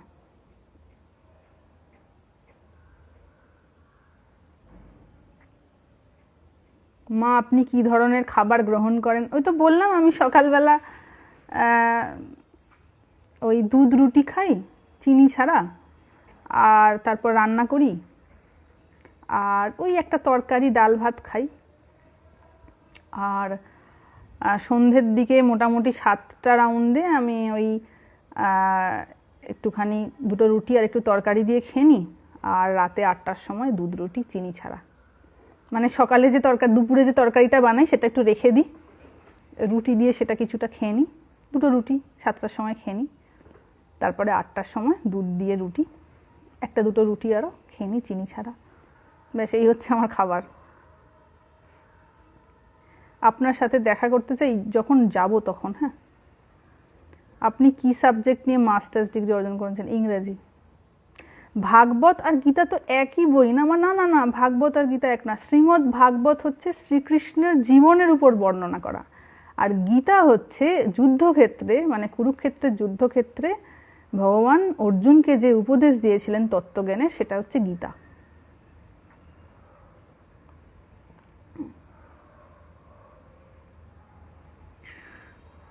গীতা পড়ছি, সব মাথার ওপর দিয়ে যাচ্ছে।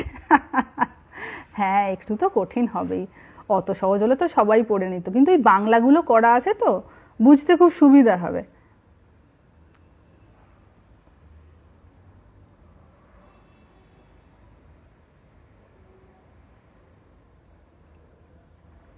স্বামী সর্বজ্ঞানন্দ এখন কোথায় আছেন আমি তো বলতে পারবো না, স্বামী সর্বজ্ঞানন্দ কোথায় আছেন, আমি শুধু তার গান শুনি।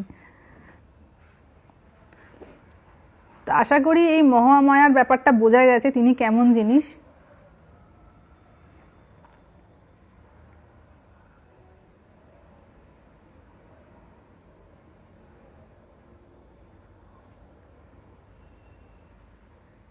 তুমি এই পথে আসার জন্য মনটাকে তৈরি করে নিয়েছিলে কোন সময়? ওরকম কিছু বলা যায় না। আমি কি প্ল্যান করেছিলাম নাকি যে আমি সাধু হব জীবনে? আমার কোনোদিন ইচ্ছা ছিল না যে আমি সাধু হব। কে বলেছে? ওটা ওরকম কোনোদিন ইচ্ছা ছিল না, এটা হয়ে যায়, ভগবান যাকে কৃপা করেন হয়ে যায়। ওই যে বললাম কলেজে থাকার সময় ওই সাধুদের দেখলে একটু দেখে ভালো লাগতো, বা গেরুয়া রংটা আমার খুব পছন্দের ছিল বরাবরের। তারপরে কোথায় একটু সাধু পাওয়া যায়, একটু আশ্রমে যাওয়া, ভয় লাগতো, সব থেকে বড় কথা আমি খুব ভয় পেতাম সাধুদের, খুব ভয় লাগতো কি জানি যদি বকে দেন, যদি কথা না বলেন, বা কেন আমার সঙ্গে কথা বলবেন। আর মহিলা সাধু যেহেতু কম, মাতাজিদের সংখ্যা যেহেতু কম, এবং মাতাজিদের ওখানেও যাওয়ার চেষ্টা করেছি কিন্তু খুব একটা ভাও দেয়নি আমাকে। এবার সাধুরা মেয়েদের সঙ্গে কথা বলে না, এইটা একটা বড় সমস্যার ব্যাপার, কি জানি কথা বলবে কিনা, এরকম একটা ভয় ভীতি থাকতো। তারপরে 2011 সালে আমার গুরু মহারাজের সঙ্গে পরিচয়। তো ওই তিনি যেখানে যেখানে অনুষ্ঠান করতে যেতেন ওই আমি পিছু পিছু যেতাম, সেখানে গিয়ে অনেক মানুষের সঙ্গে আমার পরিচয় হয়েছিল। এবং তিনি চুঁচড়োতে, আমার বেসিক্যালি যাওয়ার জায়গা হচ্ছে চুঁচড়োতে আমি একাধিকবার গেছি, ওখানে বিভিন্ন জায়গায় তিনি অনুষ্ঠান করতেন সব ছানাপোনাদের নিয়ে। আর সব বয়স্ক থাকতো, আগের ভিডিওতেও আগের লাইভটাতেও বলেছিলাম যে সব বয়স্করা থাকতো। তো তারা আমাকে খুব ভালোবাসতো, ওইটা আমার খুব ভালো লাগতো, ওদের ওই সঙ্গটা। এবং সব বয়স্ক মানুষ, সব ম্যাক্সিমাম অ্যাবাভ 50 বছরের উপরে সব বয়স, আমি তাদের ছানাপোনার বয়সী, কারোর কারোর তো নাতি নাতনির বয়সী ছিলাম। তো ওই যখন খাওয়া দাওয়া হয়ে যেত, হয়তো বিকালে অনুষ্ঠানটা হবে, সকালে চলে যাওয়া হতো, আমার সঙ্গে আরও 4-5 জন ছানাপোনা মহারাজের যেত, আমারই বয়সী, এই একটু কম বেশি হবে। তারপরে গুড়গুড়ে 2-1টা যেত তো এবং তারাও এক দুজন সাধু হয়ে গেছে তারাও, তো যেত। তো ওই খাওয়া দাওয়া হয়ে যাওয়ার পর ওই সব ওই কাকিমাটা, মানে ওই মহিলা বলতো তুই আমার কাছে বস, আর ওই মহিলা বলতো তুই আমার কাছে বস, আমাকে নিয়ে খুব কাড়াকাড়ি হতো তাদের মধ্যে। তো ওই বিশেষ করে ওই পরিবেশটা আমার খুব ভালো লাগতো, এই যে ভগবত কথা হচ্ছে, সবাই কত ভালোবাসে, বা এই যে একটা পিওর একটা পরিবেশ, একটা পবিত্র একটা পরিবেশ, এটা আমাকে খুব অ্যাট্রাক্ট করতো। এবং সেটা ম্যানেজ করার জন্য আমি হয়তো দেখা গেল একদিন কলেজ বাঙ্ক করলাম, কি হয়তো মাকে বললাম অন্য জায়গায় যাচ্ছি বলে, সাধুদের ওখানে যাচ্ছি, এরকম করা শুরু হলো। তারপরে ধীরে ধীরে ধীরে ধীরে পরিস্থিতি পাল্টাতে শুরু করলো। আমার যারা কলেজের বন্ধু বান্ধব ছিল তাদের সাথে দূরত্ব তৈরি হলো, কারণ তারা যে আলোচনা করতে অভ্যস্ত ছিল, আমার সেই ধরনের আলোচনা পছন্দ হতো না, বিরক্তি লাগতো, ইরিটেটেড হতাম। ধীরে ধীরে ধীরে ধীরে তারপর পরিস্থিতি পাল্টে গেল। এইটুকু বললাম। যখন কলকাতা যাব তখন দেখা হবে, ঠিক আছে? যারা দেখা করতে চাইবেন, আমি আগের ভিডিওতেও বলেছি যে আমাকে একটু কন্ট্যাক্ট নাম্বারটা সেন্ড করবেন, কারণ আমি পেজের মাধ্যমে যোগাযোগ করব না, আগেও বলেছি। আপনি ঈশ্বরের সাধন ভোজনে লিপ্ত, তাই সাধারণ খাবার খেয়ে আপনি কত উজ্জ্বল, কত দীপ্ত। কিছু ব্যাপার না, খাবার ব্যাপারটা কিচ্ছু না, ওটা মনের একটা ব্যাপার। আমরা ওইসব খেয়ে খেয়ে আমাদের মনটাকে ওইটাতে রাঙিয়ে দিয়েছি। আমাদের দেহ মনটা যে জিনিসটা পেতে পেতে অভ্যস্ত হয়ে যায় না, সেইটাতেই কেবল তার সুখ সে বোধ করে।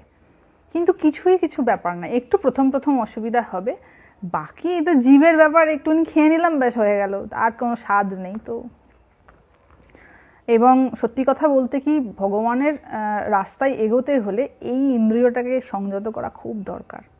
খুব দরকার। আমি দেখছি তো চারিদিকে বিভিন্ন মানুষকে, সব দিকে তবু একটু কিছুটা কন্ট্রোল হয়েছে, কিন্তু খাওয়ার ব্যাপারেতে এমন নোলা যে এইটা না হলে হবে না, ওইটা না হলে হবে না, এমন ঝাল হতে হবে আর এমন তরকারি হতে হবে। তো মনের ম্যাক্সিমাম খরচটা ওই দিকে হয়ে যায়।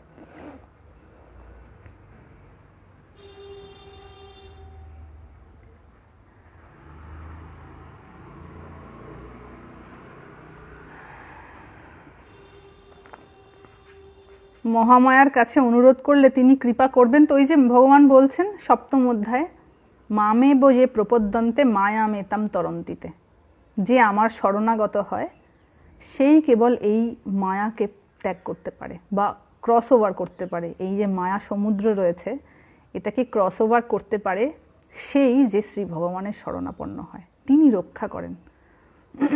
না হলে কে রক্ষা করবে? তরি কে পার করে নিয়ে যাবে তিনি ছাড়া? আর তো কেউ নেই, তাই না? আর কে আছে?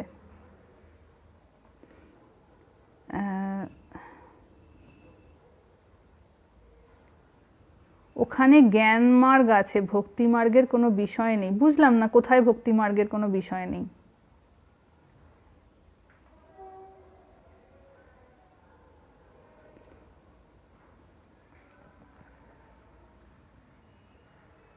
জ্ঞান আর ভক্তির বিশেষ কিছু ফারাক নেই, গন্তব্যটা একই।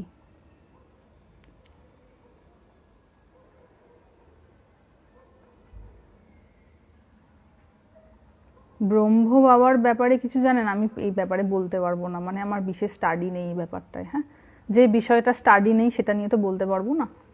আমিও তো সর্বজ্ঞ নয়, আমিও অল্প বুদ্ধি সম্পন্নই।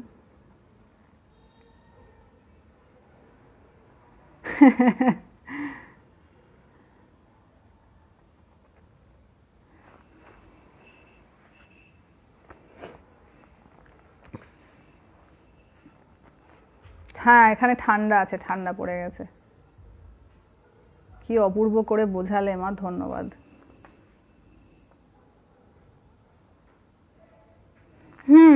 পরের প্রজন্মকে না একটু মানে ধরুন, বলছি না যে সবাই সাধু হয়ে যাক, সবার জন্য সাধু সন্ন্যাসী জীবনটা নয়, এটা সত্য কথা এবং প্র্যাকটিক্যাল কথা, কিন্তু অন্তত পক্ষে ঈশ্বর যাতে তার জীবনের একটা অঙ্গ হয়ে দাঁড়ায় এই দিকটা কিন্তু বাবা মার দেখাটা খুব উচিত।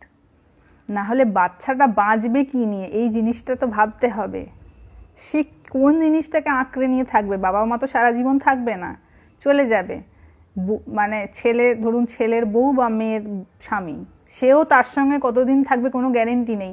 তো সে তো একা, বেসিক্যালি সে একা। তো এই একা জীবনটা সে কেমন করে কাটাবে? কে তাকে সাহায্য করবে? যদি সে ভগবতমুখী না হয়, ভীষণ বিষয়মুখী হলো, বিষয়টা তাকে সাহায্য করবে জীবনের কঠিন পরিস্থিতি পার করতে? কাকে আঁকড়ে ধরবে? সে ভুলভাল জিনিসকে আঁকড়ে ধরবে আর সেখান থেকে ঝাড় খেয়ে হতাশাগ্রস্ত হবে,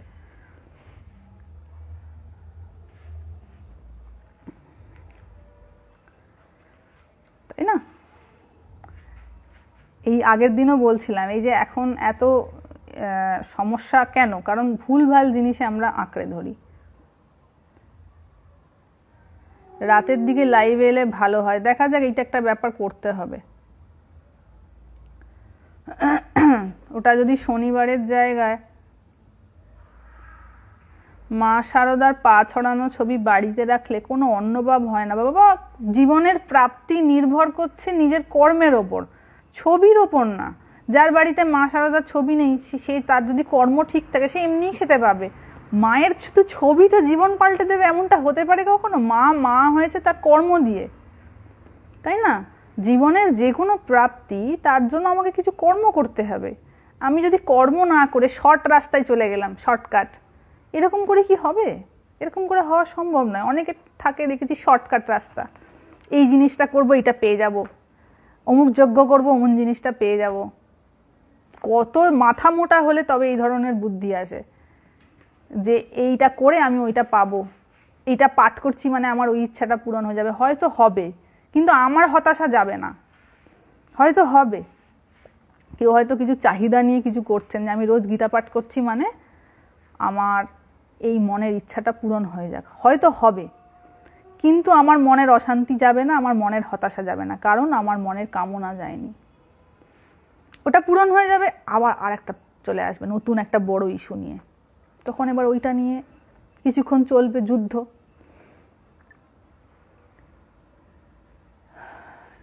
কিভাবে ঠাকুর রামকৃষ্ণের দয়া পাবো, ওটা কথামৃততেই বলা রয়েছে। হ্যাঁ, কথামৃতর ছত্রে ছত্রে বলা রয়েছে এসব কথা।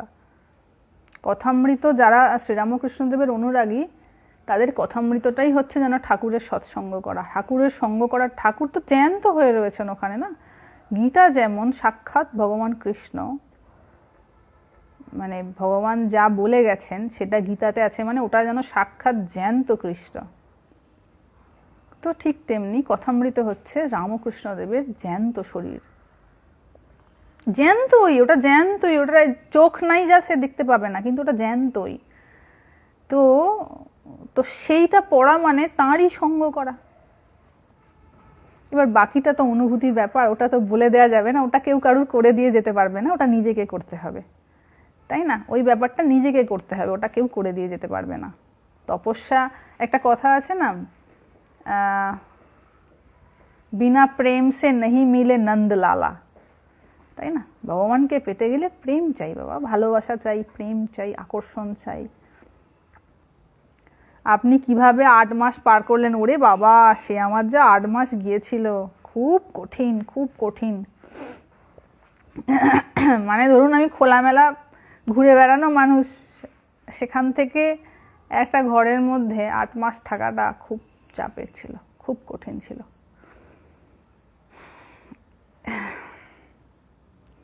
কারণ সব রকমভাবে মনটাকে একটা জায়গায় এরকম মানে কন্ট্রোল করা, একটা জায়গায় কনসেন্ট্রেট করা, ছড়ানো ছিটানো মনটাকে একটা জায়গায় নিয়ে আসা। কথা বন্ধ, কোথাও বাইরে বেরোনো বন্ধ, খাওয়া বন্ধ। খাওয়া বন্ধ মানে হচ্ছে পেট ভরা খাওয়া, কিন্তু চব্যচস্য সুস্বাদু খাবার বন্ধ। তো সব দিক থেকে একটা, ফোন নেই তখন, স্মার্টফোন ছিল না, ফোন নেই, সব দিক থেকে সব বন্ধ, টিভি নেই, কিচ্ছু নেই।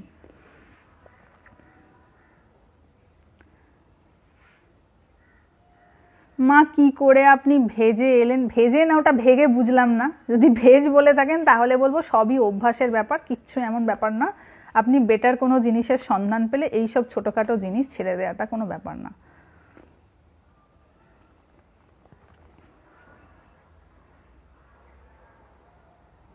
হ্যাঁ অবশ্যই গীতাটা একটু পড়বেন, হ্যাঁ এটা আমার আন্তরিক অনুরোধ। অন্তত পক্ষে একটা করে চ্যাপ্টার যাতে একটু পড়তে পারেন, কারণ ওই সবই ফসকে যাবে, যেটা আগের দিন বলছিলাম যে সবই ফসকে যাবে হাত থেকে, কিছুই থাকবে। নারদের হাত থেকে যেমন সব ফসকে গিয়েছিল মায়ার বশে আঁকড়ে ধরতে গিয়েছিল তো নারদ, তো মায়ার বশে আঁকড়ে ধরতে গিয়ে দেখা গেল যে কিছু ধরে রাখতে পারলো না, সবই ফসকে গেল, বউও ফসকে গেল, ছেলেপুলেও ফসকে গেল। ওই বানটা কি, ওই যে বান এসেছিল নারদের জীবনে, ওই বানটা হচ্ছে কালের বান, সময়ের বান।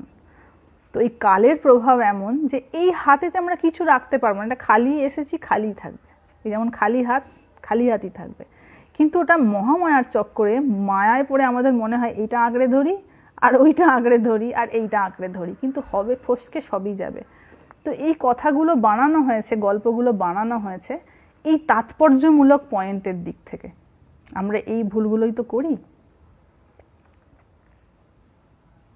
ভাগবত সহজ বাংলায় পড়তে গেলে কার লেখা বই কিনবো? আপনি এর বইটা কিনতে পারেন, বললাম না।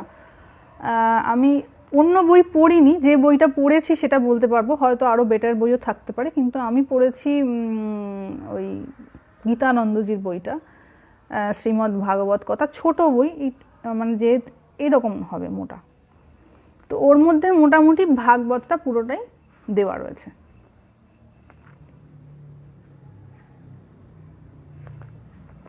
কি বুঝলাম না, এটা কি লিখেছেন? ইউটিউব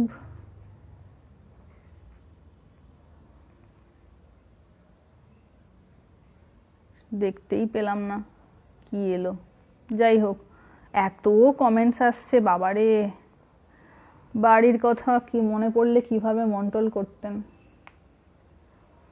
তেমন মনে পড়তো না, মায়ের কথা মনে পড়তো একটু। এখন তো সব কোনো ব্যাপারে ভুলেই গেছি আমার বাড়ি বলে কিছু আছে, ফোন করলে কেউ তখন কথা, আদারওয়াইজ মনে থাকে না।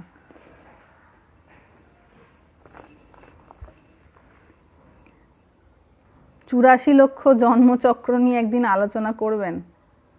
হ্যাঁ, জিনিসগুলো বেশ বেশ জটিল, মানে আমাদের এমন কিছু কথা শোনা থাকে তো সেইগুলো যে বেসিক, যেমন স্বর্গ সম্পর্কে কালকে বলা হচ্ছিল যে শুধুই ভোগ করব অথচ কোনো কিছু আমাদের তেমন কষ্ট হবে না, তো এটা তো সম্ভব নয়।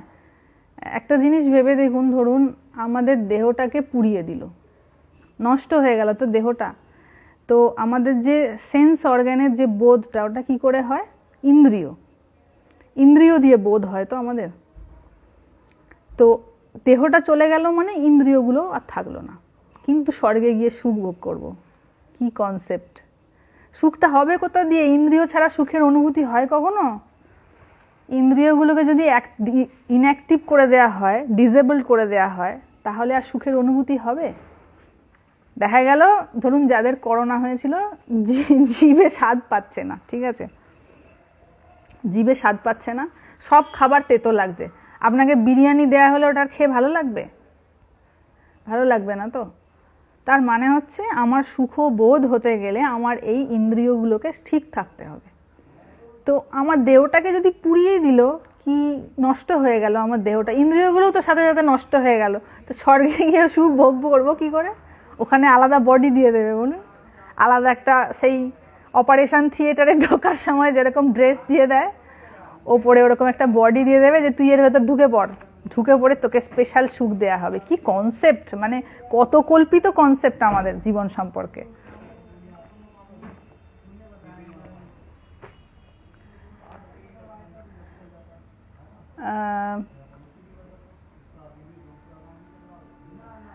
দেখুন, ভগবানের কৃপা পাওয়া না পাওয়া, আমি বলবো এগুলো সবই মানে নেচারের উপর ডিপেন্ড করছে, আমি কতটা চাইছি তার উপর ডিপেন্ড করছে। আমার চাওয়ার মধ্যে যদি ঘোগ থাকে তাহলে সেটা অন্য ব্যাপার, সেটা তো নিজেকে নিজে কপটতা করা হয়ে গেল না। আমি কি চাইছি সেটা ভগবান বোঝেন, আমাকে কারোর কাছে প্রমাণ করার দরকার নেই যে আমি কি চাইছি, তিনি জানেন, তিনি মন বোঝেন যে আমি কি চাইছি।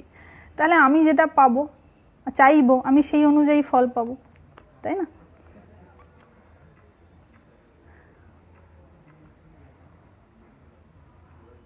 আপনার মা বকেননি? প্রথম প্রথম মা একটু দুঃখ পেয়েছিল, এখন খুব খুশি, এখন এখন বলেন ঠিক করেছিস, ভাগ্যিস করেছিলিস, বেঁচে গেছিস।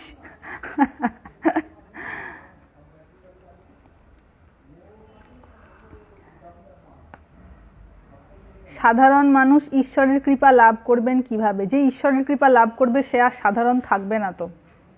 ঈশ্বরের কৃপা লাভ করতে গেলে অসাধারণ হতে হয়, সাধারণ কি ঈশ্বরের কৃপা লাভ করতে পারে? ঈশ্বরের কৃপাটা কি সেটাই তো জানা নেই। আমার হঠাৎ করে মনে ইচ্ছা হয়েছে এখন আমি পনির খাবো, কেউ একটা আমার দরজায় পনির দিয়ে গেল, আমি মনে করলাম বা ভগবান কি কৃপা করেছেন। আমাদের কাছে কৃপার সংজ্ঞাটা এরকম, আমার ইচ্ছা পূরণ হয়ে যাওয়া ইজ ইকুয়াল টু কৃপা, কিন্তু অরিজিনাল কৃপা তা নয়। কৃপা হচ্ছে সেটাই যেটা আমাকে ভগবত মুখী হতে সহযোগিতা করবে, আমার ইচ্ছে পূরণ হয়ে যাওয়াটা কিন্তু কৃপা না।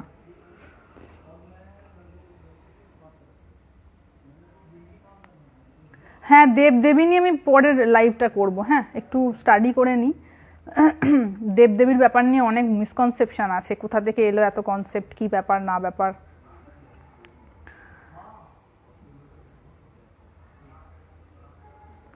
অনেকে বলে নরক ভোগ, নরক ভোগ এখানেই করে যেতে হবে, এক এক এক এ শরীরে, আর এক হচ্ছে সন্তানের শরীরে, কারণ সন্তান হচ্ছে আমারই ছায়া, আমারই দ্বিতীয় জন্ম, আর একটা আমার যে সমস্ত কোয়ালিটি সেগুলো তার মধ্যে আছে। এ শরীরে তো ভোগ করেইছি, আবার ওই শরীরেও ভোগ করব, এবং খুব দুর্ভাগ্য হলে সেটা আবার চোখের সামনে দেখতেও পাবো।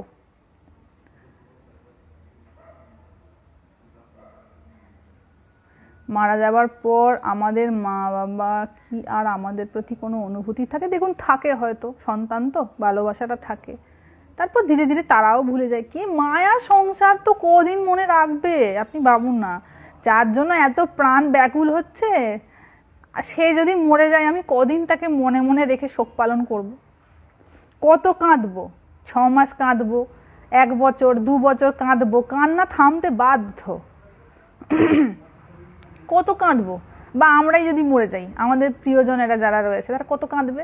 2 দিন কাঁদবে, 5 দিন কাঁদবে, 10 দিনের দিন এমনি ভুলে যাবে। সাচ ইজ মায়া, সবার ক্ষেত্রেই তাই হয়। আমরা একটু বিশেষ হতে চাই, আমার জন্য সবাই কাঁদবে, আমার দিকে সবাই ভালোবাসবে, এটা আমাদের প্রবলেম, এটা তাদের প্রবলেম না। মানব জীবনের প্রধান উদ্দেশ্য কি, এই নিয়ে আলোচনা করা হয়েছে, আগের লাইভগুলোতে আলোচনা করা হয়েছে, এটা নিয়ে আলোচনা করা হয়েছে। ব্রহ্মপ্রাপ্তি বিষয়টি খুব জটিল এবং খুব সূক্ষ্ম বিষয়, এবং এগুলো নিয়ে অ্যাট র্যান্ডম আলোচনা হয় এইগুলো নিয়েই, কারণ বিভিন্ন দিক রয়েছে, তো এক একটা দিককে টানতে এক একটা সময় চলে যায়, এটা বলা হয়েছে। সবাই বলছে সংসারের মায়া থেকে কিভাবে মুক্ত হব, কামনা ত্যাগ করে দিলেই হয়ে যাবে, কামনা এক্ষুনি ছেড়ে দাও, হয়ে যাবে। মা শারদামণি বলতেন যে একজন ব্রহ্মচারী মাকে প্রশ্ন করছেন, মা কিভাবে মুক্তি পাবো, মুক্ত কি করে হব? মা বলছেন বাসনা ত্যাগ করতে পারো, এক্ষুনি ত্যাগ করতে পারো, এক্ষুনি মুক্ত হয়ে যাবে। এই মুহূর্তে যদি মনের সমস্ত চাহিদাকে ত্যাগ করতে পারো, তুমি দেন এন্ড দেয়ার মুক্ত, সেই মুহূর্তের জন্য মুক্ত, যতক্ষণ ওই কামনা ত্যাগ করে অবস্থায় থাকতে পারবে।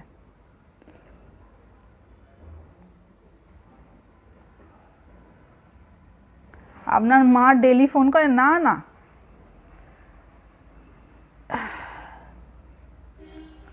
কখনো দিন আলেকালে 15 দিন 1 মাসে হয়তো একবার কথা হয়।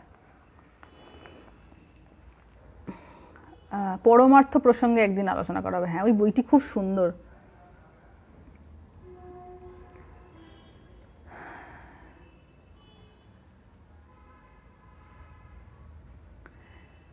ঠিক আছে, কলকাতা গেলে দেখা হবে সবার সাথে, যাদের সঙ্গে দেখা করার সুযোগ হবে। আমি জানি না সব ঠাকুরের ইচ্ছা, কাদের সঙ্গে কতটুকু কি দেখা করার সুযোগ হবে সেটা জানি না, তিনি জানেন। আমার হাতে তো কিছু নেই বাবা, তিনি যেমনটা করাবেন তেমনটা হবে, যার সাথে যেমন যতটুকু সুযোগ হবে ততটুকুন হবে।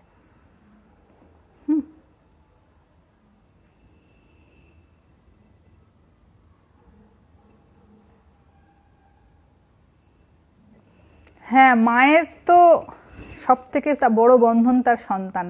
ওই জন্য মা শারদামণি বলতেন না, যে বিয়ে করেনি সে তো অর্ধমুক্ত হয়েই আছে। মা বলতেন, মা শারদামণি বলতেন, বাবা যে বিয়ে করেনি সে ভগবানকে ডাকুক আর না ডাকুক, সে অর্ধমুক্ত হয়েই আছে। কারণ তার যেদিন ভগবানে মন যাবে, সে যতটা তাড়াতাড়ি এগোতে পারবে, একজন সংসারী মানুষ অত তাড়াতাড়ি এগোতে পারবে না, কারণ তার পিছনে অনেক পিছু টান থাকবে। বিশেষ করে সন্তানের প্রতি মায়া, এই মায়াটা যে কি খতরনাক করে বাবারে, খুব কঠিন। মানে কষ্ট পাবো, অত্যাচারিত হব, তবু মনে সন্তানের জন্য ভালোবাসা থেকে যাবে। এই যে কত কঠিন ব্যাপার।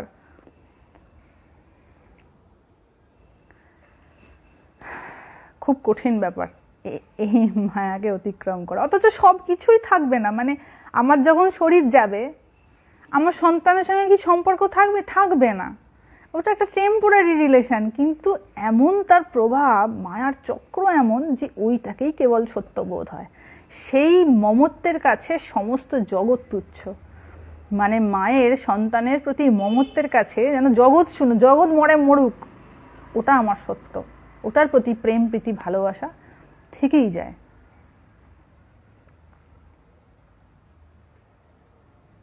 আমার আর স্বর্গর সুখ ভোগ করা হলো না। স্বর্গই নেই তো কি করে সুখ ভোগ করবেন? যা আছে এখানেই আছে। আর সুখ ভোগ করতে গিয়ে দুর্ভোগের মুখোমুখি হওয়া হয়, ওটা আবারও বলছি। কারণ হচ্ছে অতিরিক্ত সুখ দুঃখের আগমন করে। সেখানে যদি কন্ট্রোল না থাকে, সুখ ভোগ করতে গিয়ে আমরা দুঃখী বেশি হব। কেউ যদি ওই যে বললাম খেতে ভালোবাসেন, বিরিয়ানি খেতে ভালোবাসেন, গান্ডে পিন্ডে বিরিয়ানি খেয়ে ফেলেছে, এবার কি হবে? সুখ নেওয়ার জন্য তো ভোগ করতে গেছি, এমন ভোগ করেছি যে সেটা দুর্ভোগে পরিণত হয়ে যায়। সেই জন্য যখন নচিকেতাকে যম অনেক ভোগের বস্তু দিতে চেয়েছিল, এটি কঠোপনিষদে আছে, যখন আমরা নচিকেতার জীবন নিয়ে আলোচনা করব কঠোপনিষদ নিয়ে, তখন এই ব্যাপারটা নিয়ে আলোচনা করব যে যম যখন তাকে অনেক কিছু ভোগের বস্তু দিতে চেয়েছিল, তখন নচিকেতা এই কথাটি বলেছিলেন যে আমি যত বেশি ভোগ করব আমার ইন্দ্রিয়গুলো সব নষ্ট হয়ে যাবে। আমি যদি রোজ বিরিয়ানি খেতে থাকি আমার লিভারটা ড্যামেজ হয়ে যাবে, দেখা যাবে আমি আর খেতে পারবো না 2 দিন বাদে। এত আমার ফ্যাট এবং কোলেস্টেরল লেভেল বেড়ে যাবে যে আমি আর খেতে পারবো না। তো আমার এসব চাই না, তুমি আমাকে তত্ত্বজ্ঞানটাই দাও। মানে যম আর কি খুব প্রলোভন দেখিয়েছিল নচিকেতাকে, যখন সে যায় যমের দুয়ারে তখন যম তাকে প্রচুর প্রলোভন দেখাচ্ছে, তোমার এই হবে, তুমি এত বছর বাঁচবে, তোমার এই হাতি ঘোড়া সোনা গয়না এইসব হবে, তুমি এইসব নাও। কিন্তু দেখা যাবে নচিকেতা সেসব কিছুই নেয়নি, সে শুধুমাত্র তত্ত্বজ্ঞানটাই চেয়েছিল। সংসার আর ভালো লাগছে না, আশ্রমে ঠাই হবে, কোনো আশ্রমে থাকতে দেবে না। কারণ যে আশ্রমে থাকতে দেবে সেখানে খাটিয়ে তারপরে তো থাকতে দেবে, ফ্রিতে থাকতে দেবে না কি কোনো মানুষকে। এটা অনেকের কনসেপ্ট রয়েছে যে আমি আশ্রমে চলে গেলাম আমাকে থাকতে দেবে বুড়ো বয়সে। নো, জগৎ খুব কঠিন, বাস্তবতা খুব কঠিন। যে যেখানে থাকে সেখানে তাকে গাধার মতো খাটতে হয়, তারপরে সে দুটো খেতে পায়। তাকে চুপ করে বসিয়ে খাওয়াবে আর তার অসুস্থতা হলে চিকিৎসা করাবে, এটা একমাত্র কল্পনার রাজ্যে সম্ভব, আর সম্ভব না। এটা বাবা মাই করবে না। আপনি যদি বাবা মার কন্ট্যাক্টেই থাকেন, কোনো চাকরি না করেন, কোনো অর্থ রোজগার না করেন, আপনাকে চুপ করে বসে খাওয়াবে একটা সময় পর্যন্ত? খাওয়াবে না। যেই আপনার পড়াশোনাটা শেষ হবে সঙ্গে সঙ্গে আপনাকে বলবে যা রোজগার করবে যা। তাহলে বাবা মাই যদি না বসিয়ে খাওয়ায়, অন্য লোককে বসিয়ে খাওয়াবে? কেউ খাওয়াবে না, কেউ কারণ নয় এখানেতে।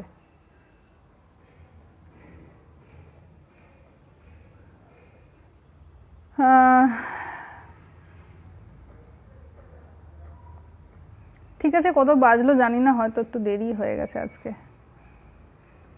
হ্যাঁ, অনেক মেসেজ এসছে।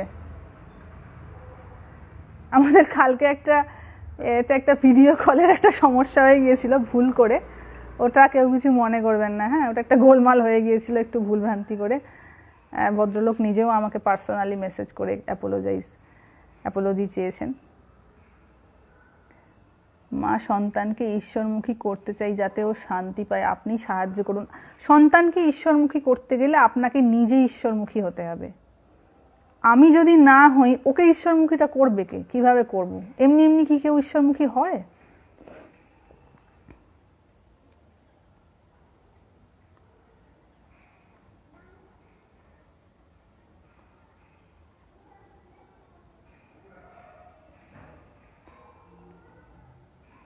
হ্যাঁ, সুখ দুঃখ পারস্পরিক, ইন্টার রিলেশন রয়েছে একে অপরের সাথে, এবং কোনোটার থেকে আলাদা নয়, একই।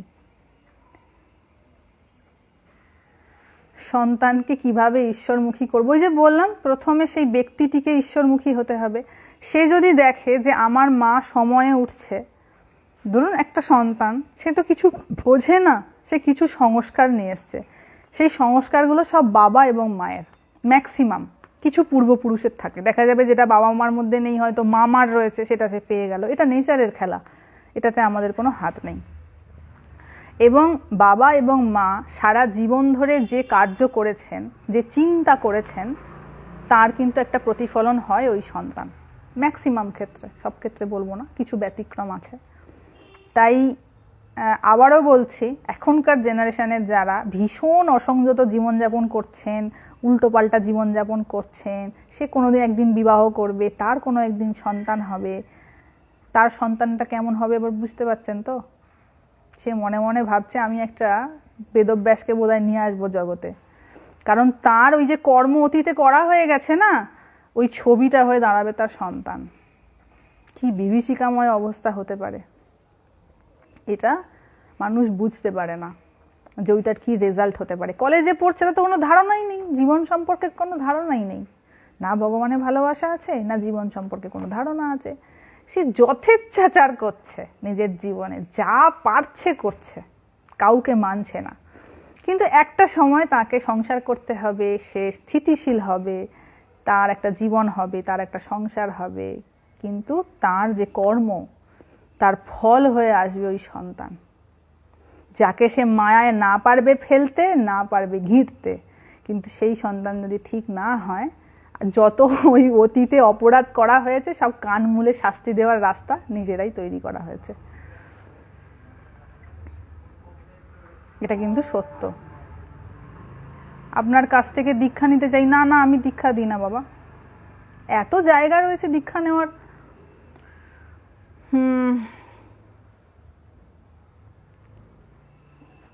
আপনার পুরো নামটা এটা আমি এই মুহূর্তে জানাচ্ছি না, পরে জানাবো। প্রথমে বলে রাখি, এটা ক্লিয়ারলি বলছি। সেকেন্ড হচ্ছে আমি আমার পূর্বাশ্রম কোথায় এই বিষয়ে কোনো ইনফরমেশান আমি দিতে চাইছি না, কারণ আমার ব্যক্তিগত প্রাইভেসির জন্য, কারণ অনেকেই প্রশ্নটা করেছেন। আর থার্ড হচ্ছে আমি যখন দেখা করব মানুষের সঙ্গে, তখন তারা জানতেই পারবেন আমি বর্তমানে কোথায় থাকি আর আমার নাম কি।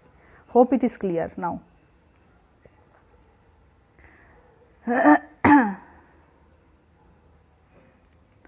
তো সেইটা আমার কর্মের ফল হয়ে দাঁড়ায়, তা আমরা বুঝতে পারি না।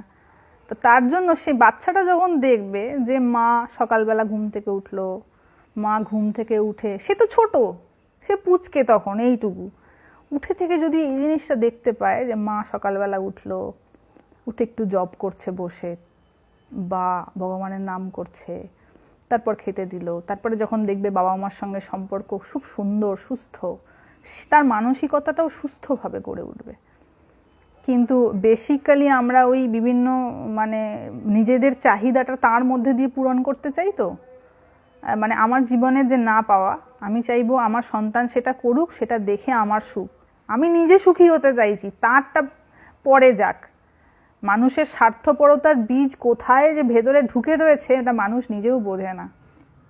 তো এইটা করতে গিয়ে তাকে নিজের মনের মতো মানুষ তৈরি করতে গিয়ে তাকে অমানুষ করে ফেলা হয়, তাই না? আমার মনের মধ্যে যে কল্পিত চরিত্রটা রয়েছে, সেই চরিত্রটাই তো আমি রূপ দিতে চাইবো আমার সন্তানকে।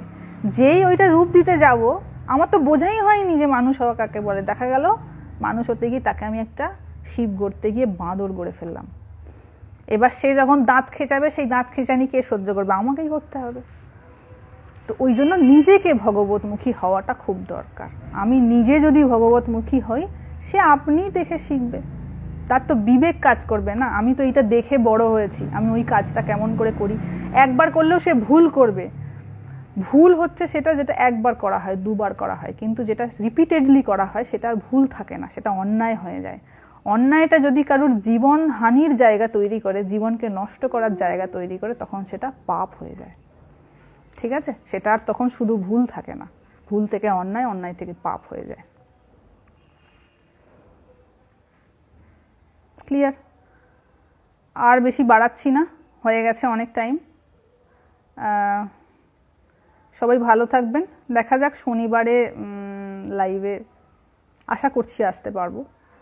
ঠিক আছে? কথার তো শেষ নেই। ঠিক আছে, রাখছি। সবাই ভালো থাকবেন। হরি ওম।